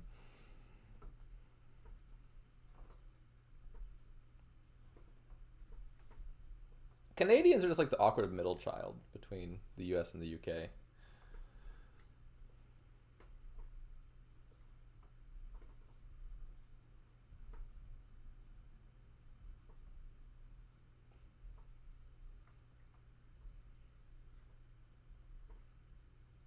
Well, the British have a lot of pronunciations. They've got so many accents. You're referring to the received pronunciation?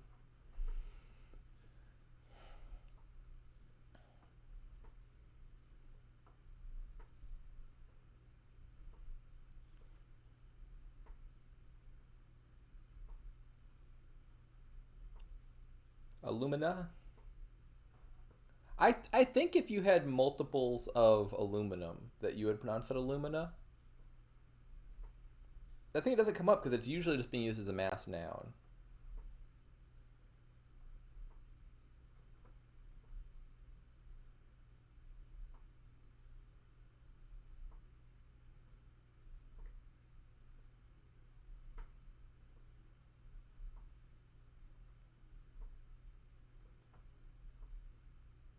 What's wrong with rhyming? Saying DZ is easy peasy. DZ is just unpleasant. I know there's a game going on and there's probably things to say about it, but this kingdom's boring. They're doing the only thing available, clicking Margraves and stockpiles, and then it'll go somewhere. I think about now is a time I would consider beggar. Maybe not on this particular buy because the money works out awkwardly for it. If you buy beggar, what else are you buying? But somewhere in this vicinity, I could totally see a beggar getting picked up.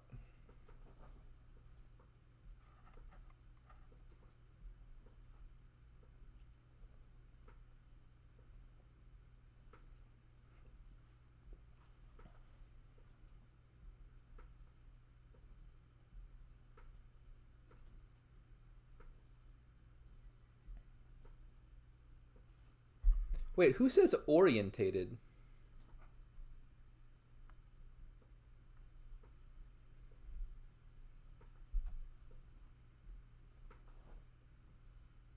I think Soothe is probably completely awful. So on the one hand, the cursing doesn't matter at all. You got Cathedral. The drawing them a card is probably friendly. And the problem is it's just competing for terminal space with Margrave. And so, like, if you remove Margrave, then maybe you have a case for Soothsayer. But I think with Margrave in the Kingdom, Soothsayer is just not worth clicking on.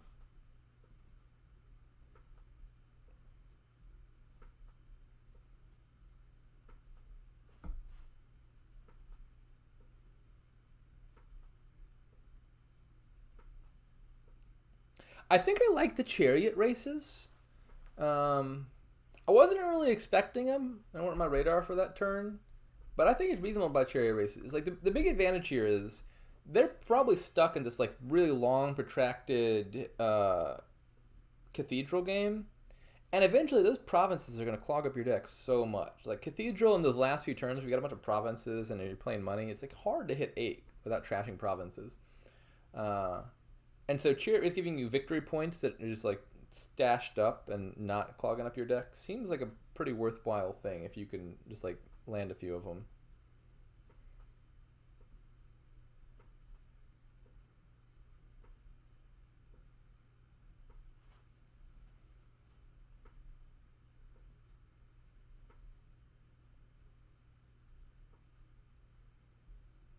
Orient means rising. I don't follow that, Shanahan. I wouldn't use orient as an adjective in the first place. Oriental? I mean, like, I know, like, etymologically it's based on, like, where the Orient was located on maps, but I don't think that really has anything to do with modern day meaning of the word.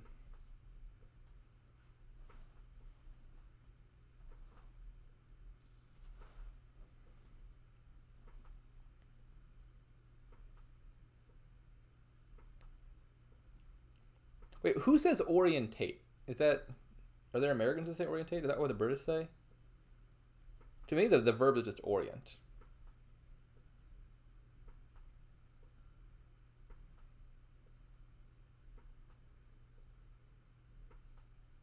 Orientate to me just sounds like a back formation. Like someone has the word orientation and then they're like, how do I just conjugate this as a verb? And they like work backwards and get to orientate rather than orient. Oh, so the British do say orientate. Yeah, huh. That's weird to me.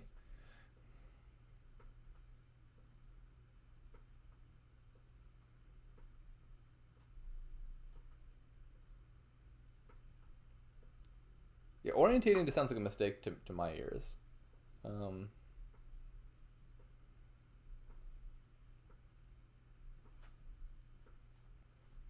Well, Cave, you'd know why chariot races are good if you were listening to the voice chat. I just extolled their virtues.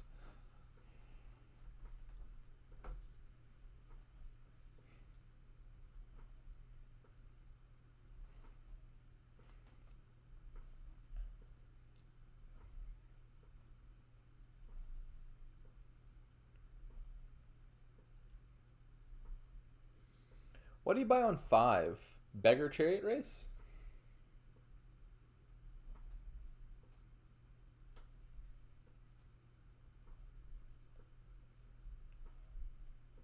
I think comment and commentator is two different verbs. Like to comment is just make any old saying about something.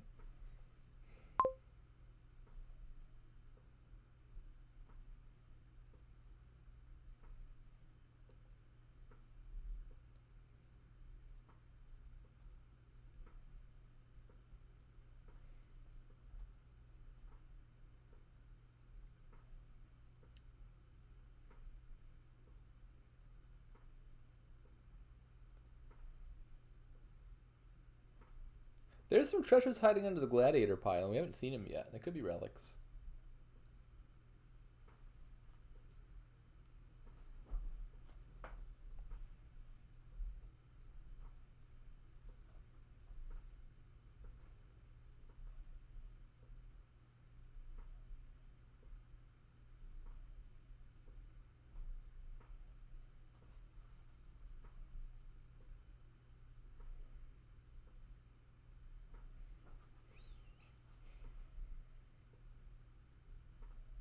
Chorus thought for a while there.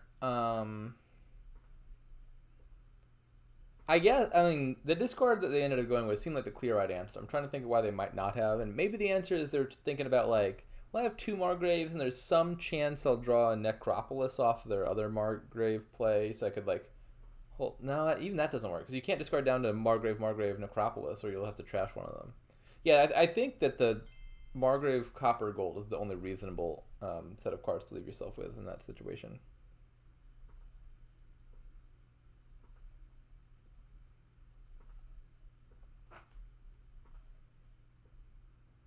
Let's see. Hakha only has 1 copper left.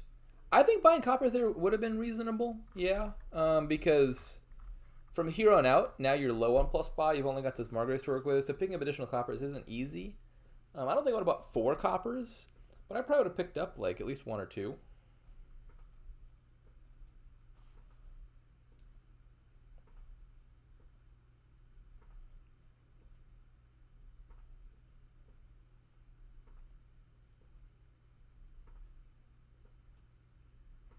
I don't know how heavily you go for chariot races here. Like, I don't think the correct answer is just to spam them. They kind of get in the way of making informed choices for Cathedral, and chariot races in large quantities actually don't activate very often because they just hit other chariot races, which are unlikely to win races. So I think you probably want some modest number of chariot races plus a bunch of golds that will activate them. I'm not sure what the exact balance to go for is there.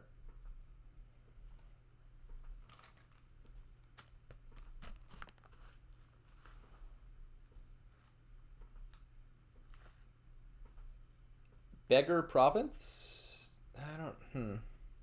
And Hawkeye just kind of needs stuff to trash now. Both of them do.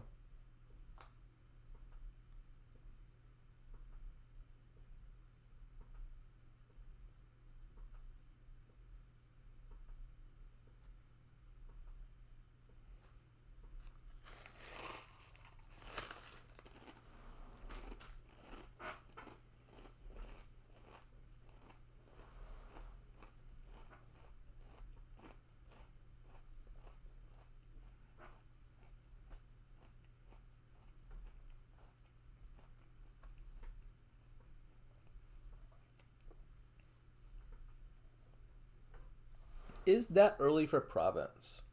I don't know. Had they taken some coppers earlier, I might have been more inclined to say keep building. But they kind of had to buy a beggar anyway, and I feel like Province is better over any singular card. I don't get the additional chariot race there.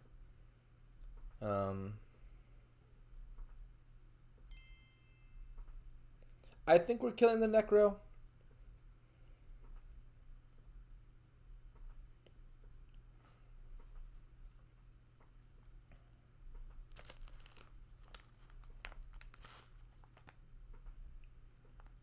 I mean, the upside of Necropolis, I mean, there's some chance you line up double Margrave, but aside from that, also you play your chariot races, so they're not bad. But if you plan on killing chariot race, why don't you just buy a beggar?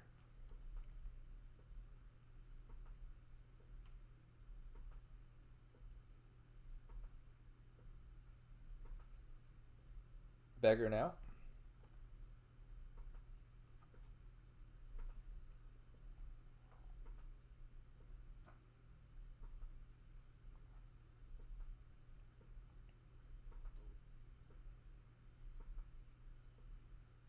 Not sure about the island. I could see it working. Like I sure don't want to play island over Margrave, but maybe if you can line up Necro, Margrave, Island, Province, I mean that would be real nice. Like with decks like these, I'd really like to get this Province out of the deck.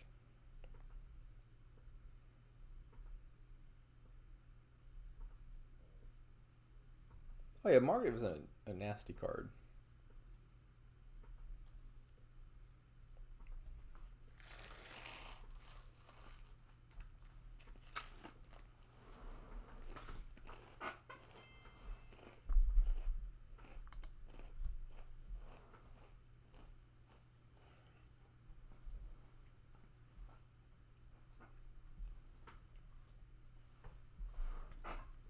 Alrighty. Hakha has tied it up 2-2. What have we here? So we got plus buy with counterfeit. Innovation is unfortunately not as good here as it could be because there's no good way to mid-turn gain action cards. So like you could innovate Soothsayer or Coven and get some effect out of it, but there's no way to like gain and play a Smithy or anything for any useful values. Lost Arts looks really significant. Probably Lost Arts Smithy seems the best. I mean, the alternative is Lost Arts on Sheepdog, which is actually like just like a genuine village. Because if you chain a bunch of sheepdogs together, you get tons of plus action. But I don't think you need a bunch of terminal space for anything besides your terminal draw, really. So I think I would mostly just buy lots of Smithies, Lost Arts the Smithies, then play with like 2 Soothsayers and some counterfeits, maybe, something like that.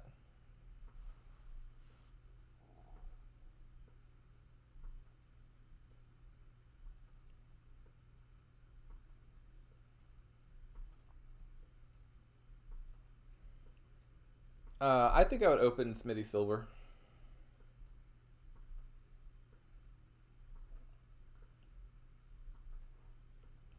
Yeah, I don't think I'd go for Duchy and Duke. I think Province looks more appealing.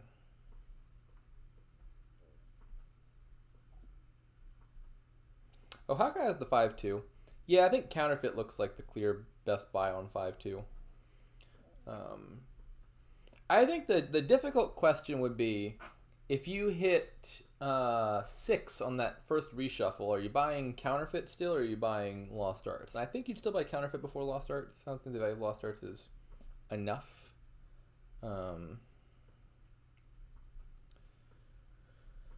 And then maybe like the third shuffles when you start to consider Lost Arts over Counterfeit.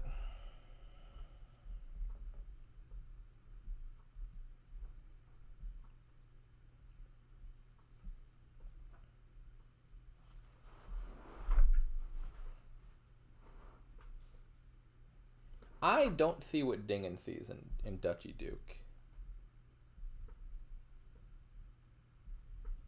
I mean, I guess it has the potential to get sloggy once the curses are all given out.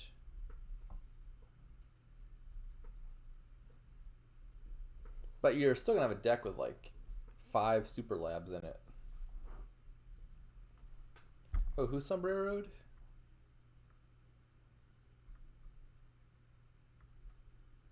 Oh, Hakha bottom deck their Counterfeit. That sucks.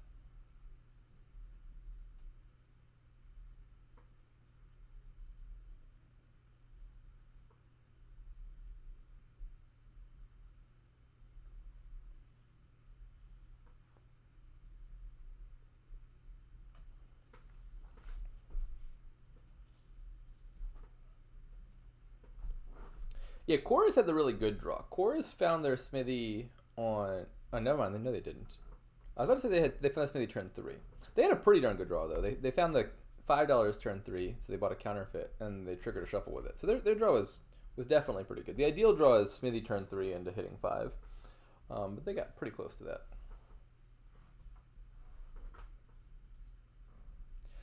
I am not sold on the Covens. I'd rather have Soothsayer.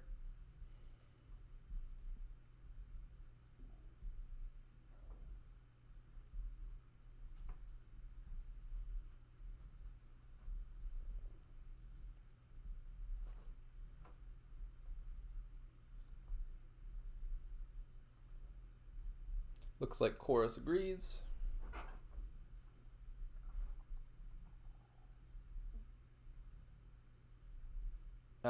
Smithy Silver. Smithy Sheepdog actually maybe is better. Your Soothsayer can activate Sheepdog.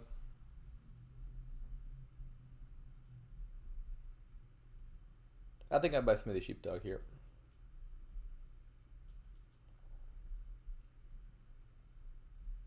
I really do not want to lose a Smithy split. I feel like getting 6 of the Super Labs as to 4 is a pretty big difference here. And so I think you really want to click Smithies very aggressively.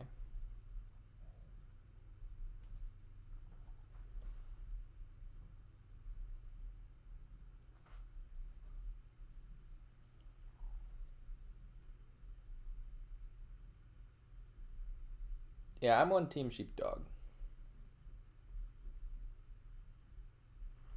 Cave Mod Sapien asks, is Lost Arts Dog better than Smithy? I'll answer that knowing that they can't hear me. I think that in this kingdom, Lost Arts Smithy looks a lot better. And that's because the draw is really powerful, but there's not a whole lot of other terminals you want to play at the end of your turn. Sheepdog's giving you less draw, but like an actual village effect. But here, like, you play your Necropolis, you play 2 Soothsayers. Like, what else are you going to do with that extra actions? Imagine a kingdom where you had, like, better thinning, but a lot more, like, valuable terminals that you wanted to play at the end of your turn. Then I would seriously consider Lost Arts Sheepdog instead.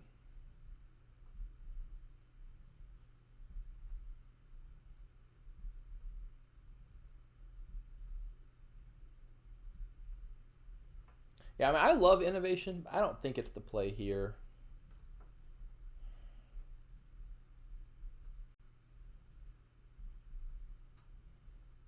Yeah, second counterfeit and Smithy seem like the clear right buy to me.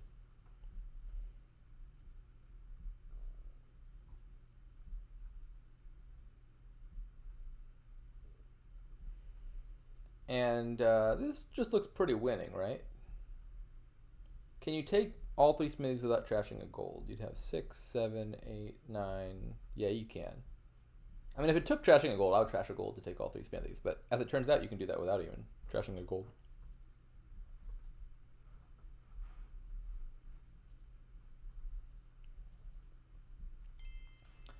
Yeah, I don't think there's coming back from that. Smithy split went. Oh, I thought it was 7-3. That was 8-2. Goodness gracious. Yeah, that was incredibly over.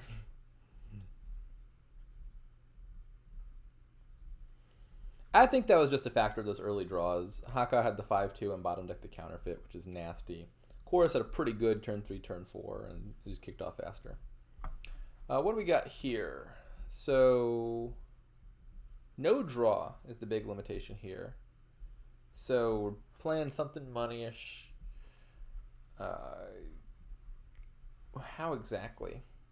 Cargo ship looks like a pretty good card to me. Really want some cargo ships. Getting money draw neutrally is real significant when there's no other draw. Bargain cargo ship sounds like a good opening. Presumably you're bargaining for vampire. Dingen tells me there's draw. Oh, if your opponent just bargains you a bunch of horses. Yeah, that would draw.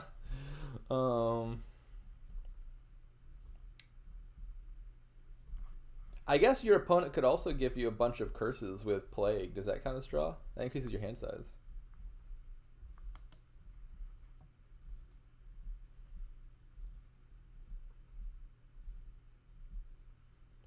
Is Jester's cap a good hat?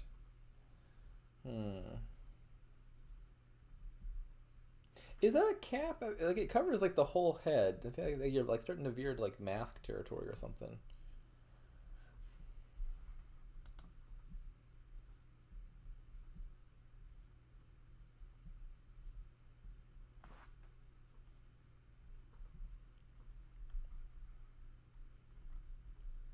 Let's see.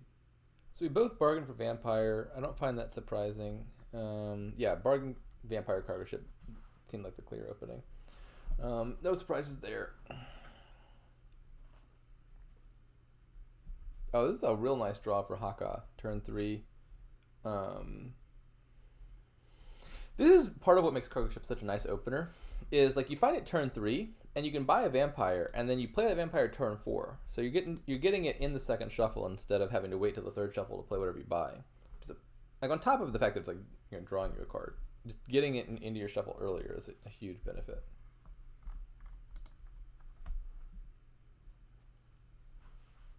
Coven, I can see Coven being worth it here. Like you can get rid of the curses, but it's non-trivial. Like if nothing else, even if you assume that they trash all of their curses with their bat, the curses are at least like a -1 card token once, because you've got to like draw them once and deal with them, and that's like in the best case of scenarios. And a -1 card token in a kingdom with no draw is pretty significant.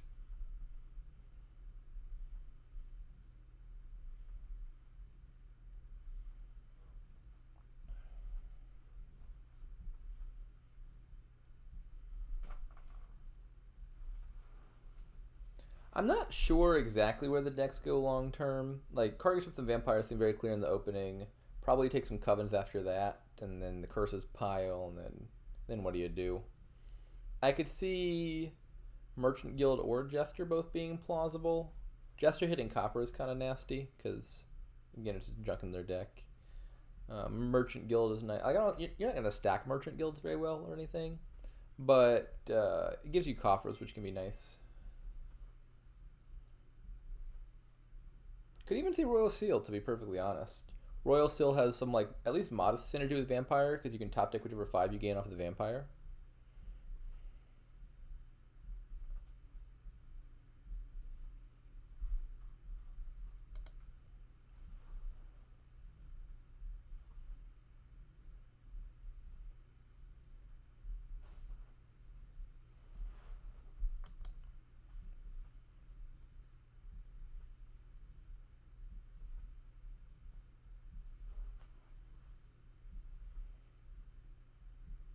Star Chart Famine is actually really confusing because it asks you twice, if I'm not mistaken.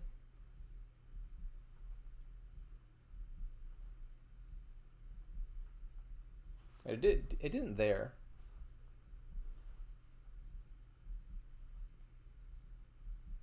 Now I'm confusing myself. I'm pretty sure, at least in some contexts, Famine will ask you twice because it'll first ask you when you're choosing which of the 3 cards to reveal from the top of your deck, and then you shuffle your deck, and it asks you a second time because you shuffled your deck.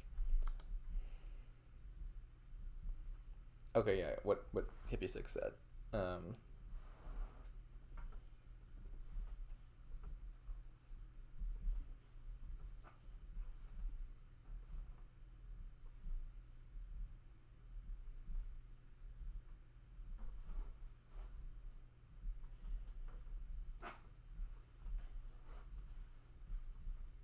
I mean, I don't know how else you pronounce that. It seems pretty clear to me.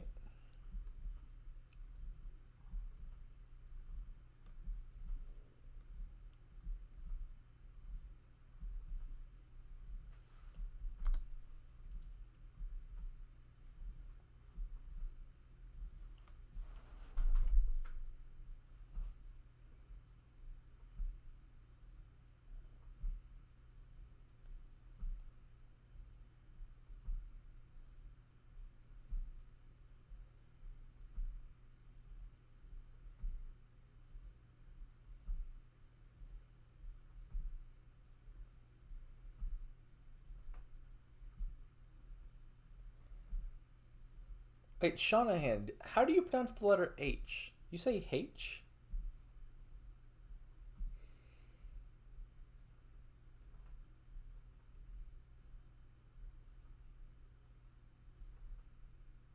Wait, Hippie 6, do you say H?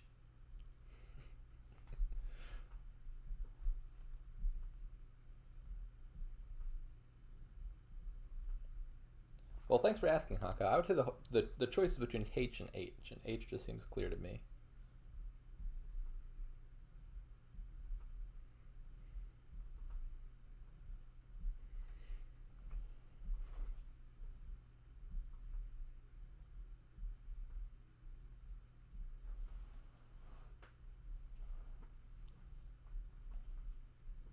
So it sounds like Chorus doesn't have the autoplay option on one. If you're a player and you right-click curse in a situation like this, you'd have like a little box that would allow you to keep bad cards in exile so that it doesn't prompt you to unexile your curses every time you gain a curse. Because why would you want to do that?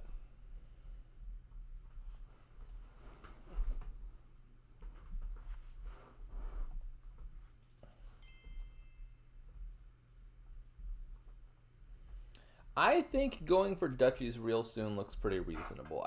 As Hawkeye, I would consider waiting until I've triggered this shuffle, perhaps. But curses are going to run, Coven's already out. And in a situation like that, just rushing down the duchy pile is often like a good way to score, especially because vampires are much better getting duchies than they are getting into province.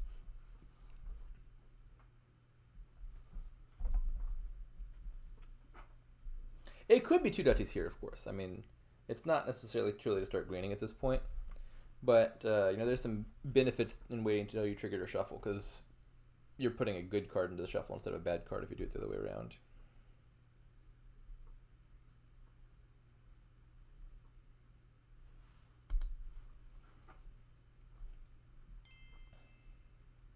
Scavenger is hard to justify, because, I mean, it's best in the opening, but you got Bargain here, which gets you straight to the 5s. And you also got Cargo Ship, which is probably just a better terminal.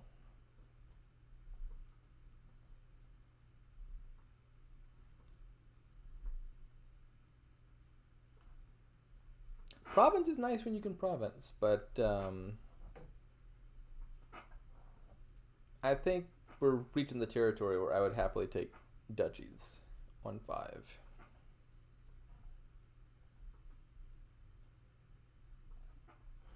Like, this deck's thick. You're not getting back around to stuff very fast.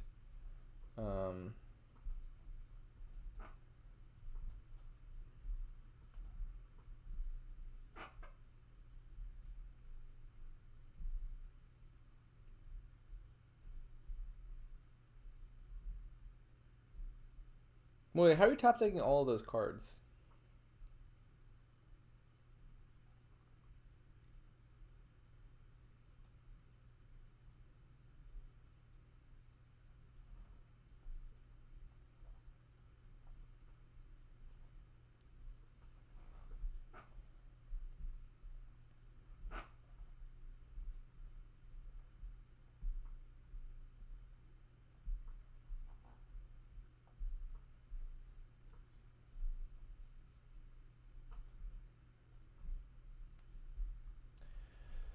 Yeah, so we are seeing duchies pile rapidly, which does not surprise me.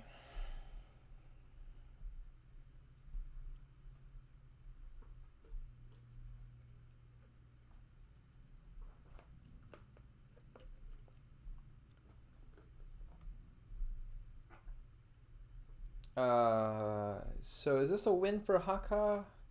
They should top deck the vampire because it's a guaranteed duchy. And then the question is, can Chorus do anything about that? Looks like it's a no. All right, is this game 7? Are we going into the final game?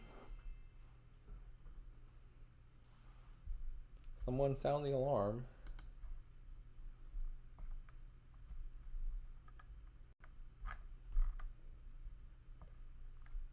Oh, that game 7 detection bot is fast. It's already noticed that we're on game 7.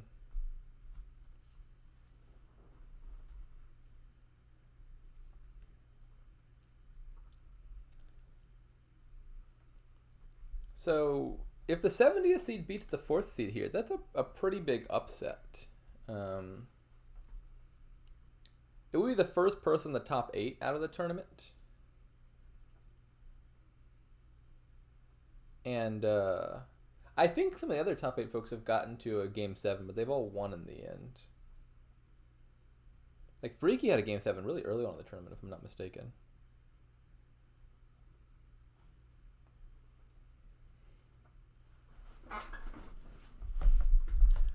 Alright, what's going on here? This kingdom looks really strong. I don't think it's super trivial that you click peasant turn 1 here. Like they jump the gun there, and I mean like peasant's a thing you open like 90+% of the time, but there's some other really good stuff here. Like Lookout Inventor is something I would strongly consider. Lookout trash as an estate, then you gain a bunch of horses off of Inventor by gaining a hostelry, and then you throw in the peasant in like the second shuffle, and I think you're getting somewhere good.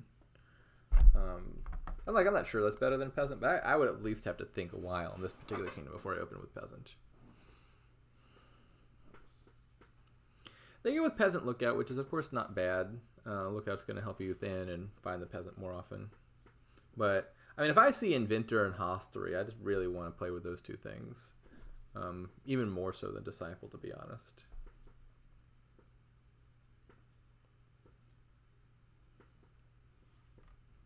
This is such a great hand for hakha3 turn 5. Inventor and 4 coppers.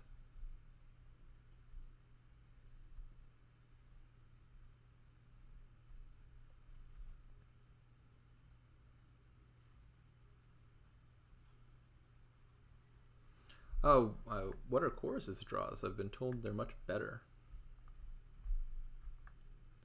Chorus saw Lookout turn 3, which is of course nice. Hakha has to trigger a shuffle, which I guess the downside of that is you don't get to play your peasant as quickly. But Hakka's turn 5 draw, if nothing else, was very good.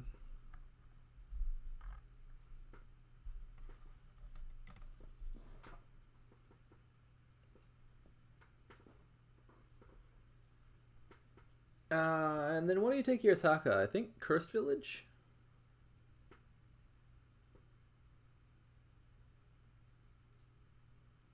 Hostelry is reasonable.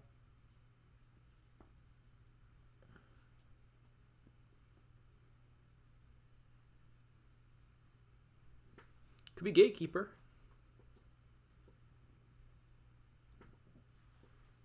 You know what'd be nasty is if Gatekeeper stopped travelers from advancing up the line.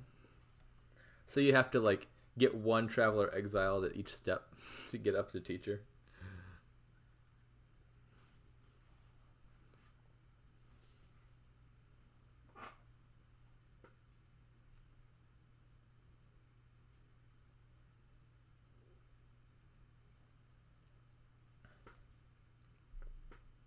So they didn't go for the Inventor Open that I thought looked plausible, but they are both getting Inventors and then using them to gain hostelries, which I think is really good. That match from the other day with Visunar and Administrator, they were passing up on the Workshop gaining hostelry a bunch of times, and I was very sad about it. I think gaining hostelry at the Workshop is just like an incredibly powerful effect.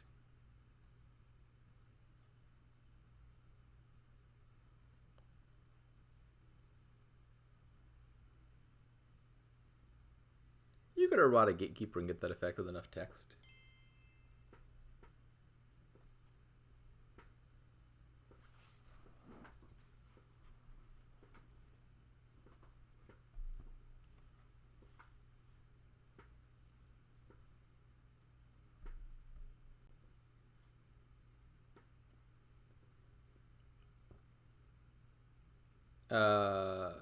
Yeah, I don't want to take anything that's not a hostelry if I can take a hostelry. Hostelry, where you discard all the coppers and get horses, just looks incredibly good to me.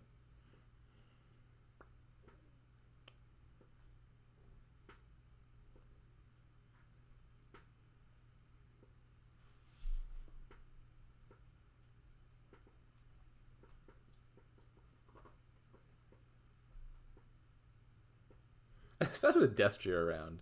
Getting to buy Destria for 0 is pretty funny. I mean, I'm playing at least a horse and a Destrier first before I decide, but I think you're probably going to ultimately disciple the Destrier.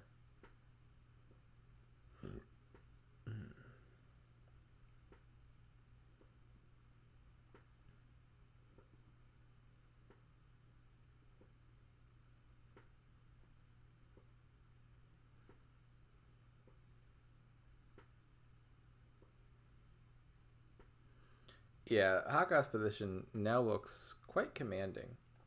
I think you gain an Inventor here, and you gain and play it, and then one more Inventor, and Cora's just calling it.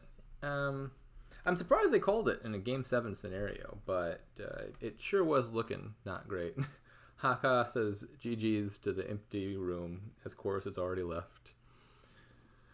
All right, well, good match. We saw another top 8 person get taken to Game 7, but none have been knocked out so far. I sure hope not to be the first.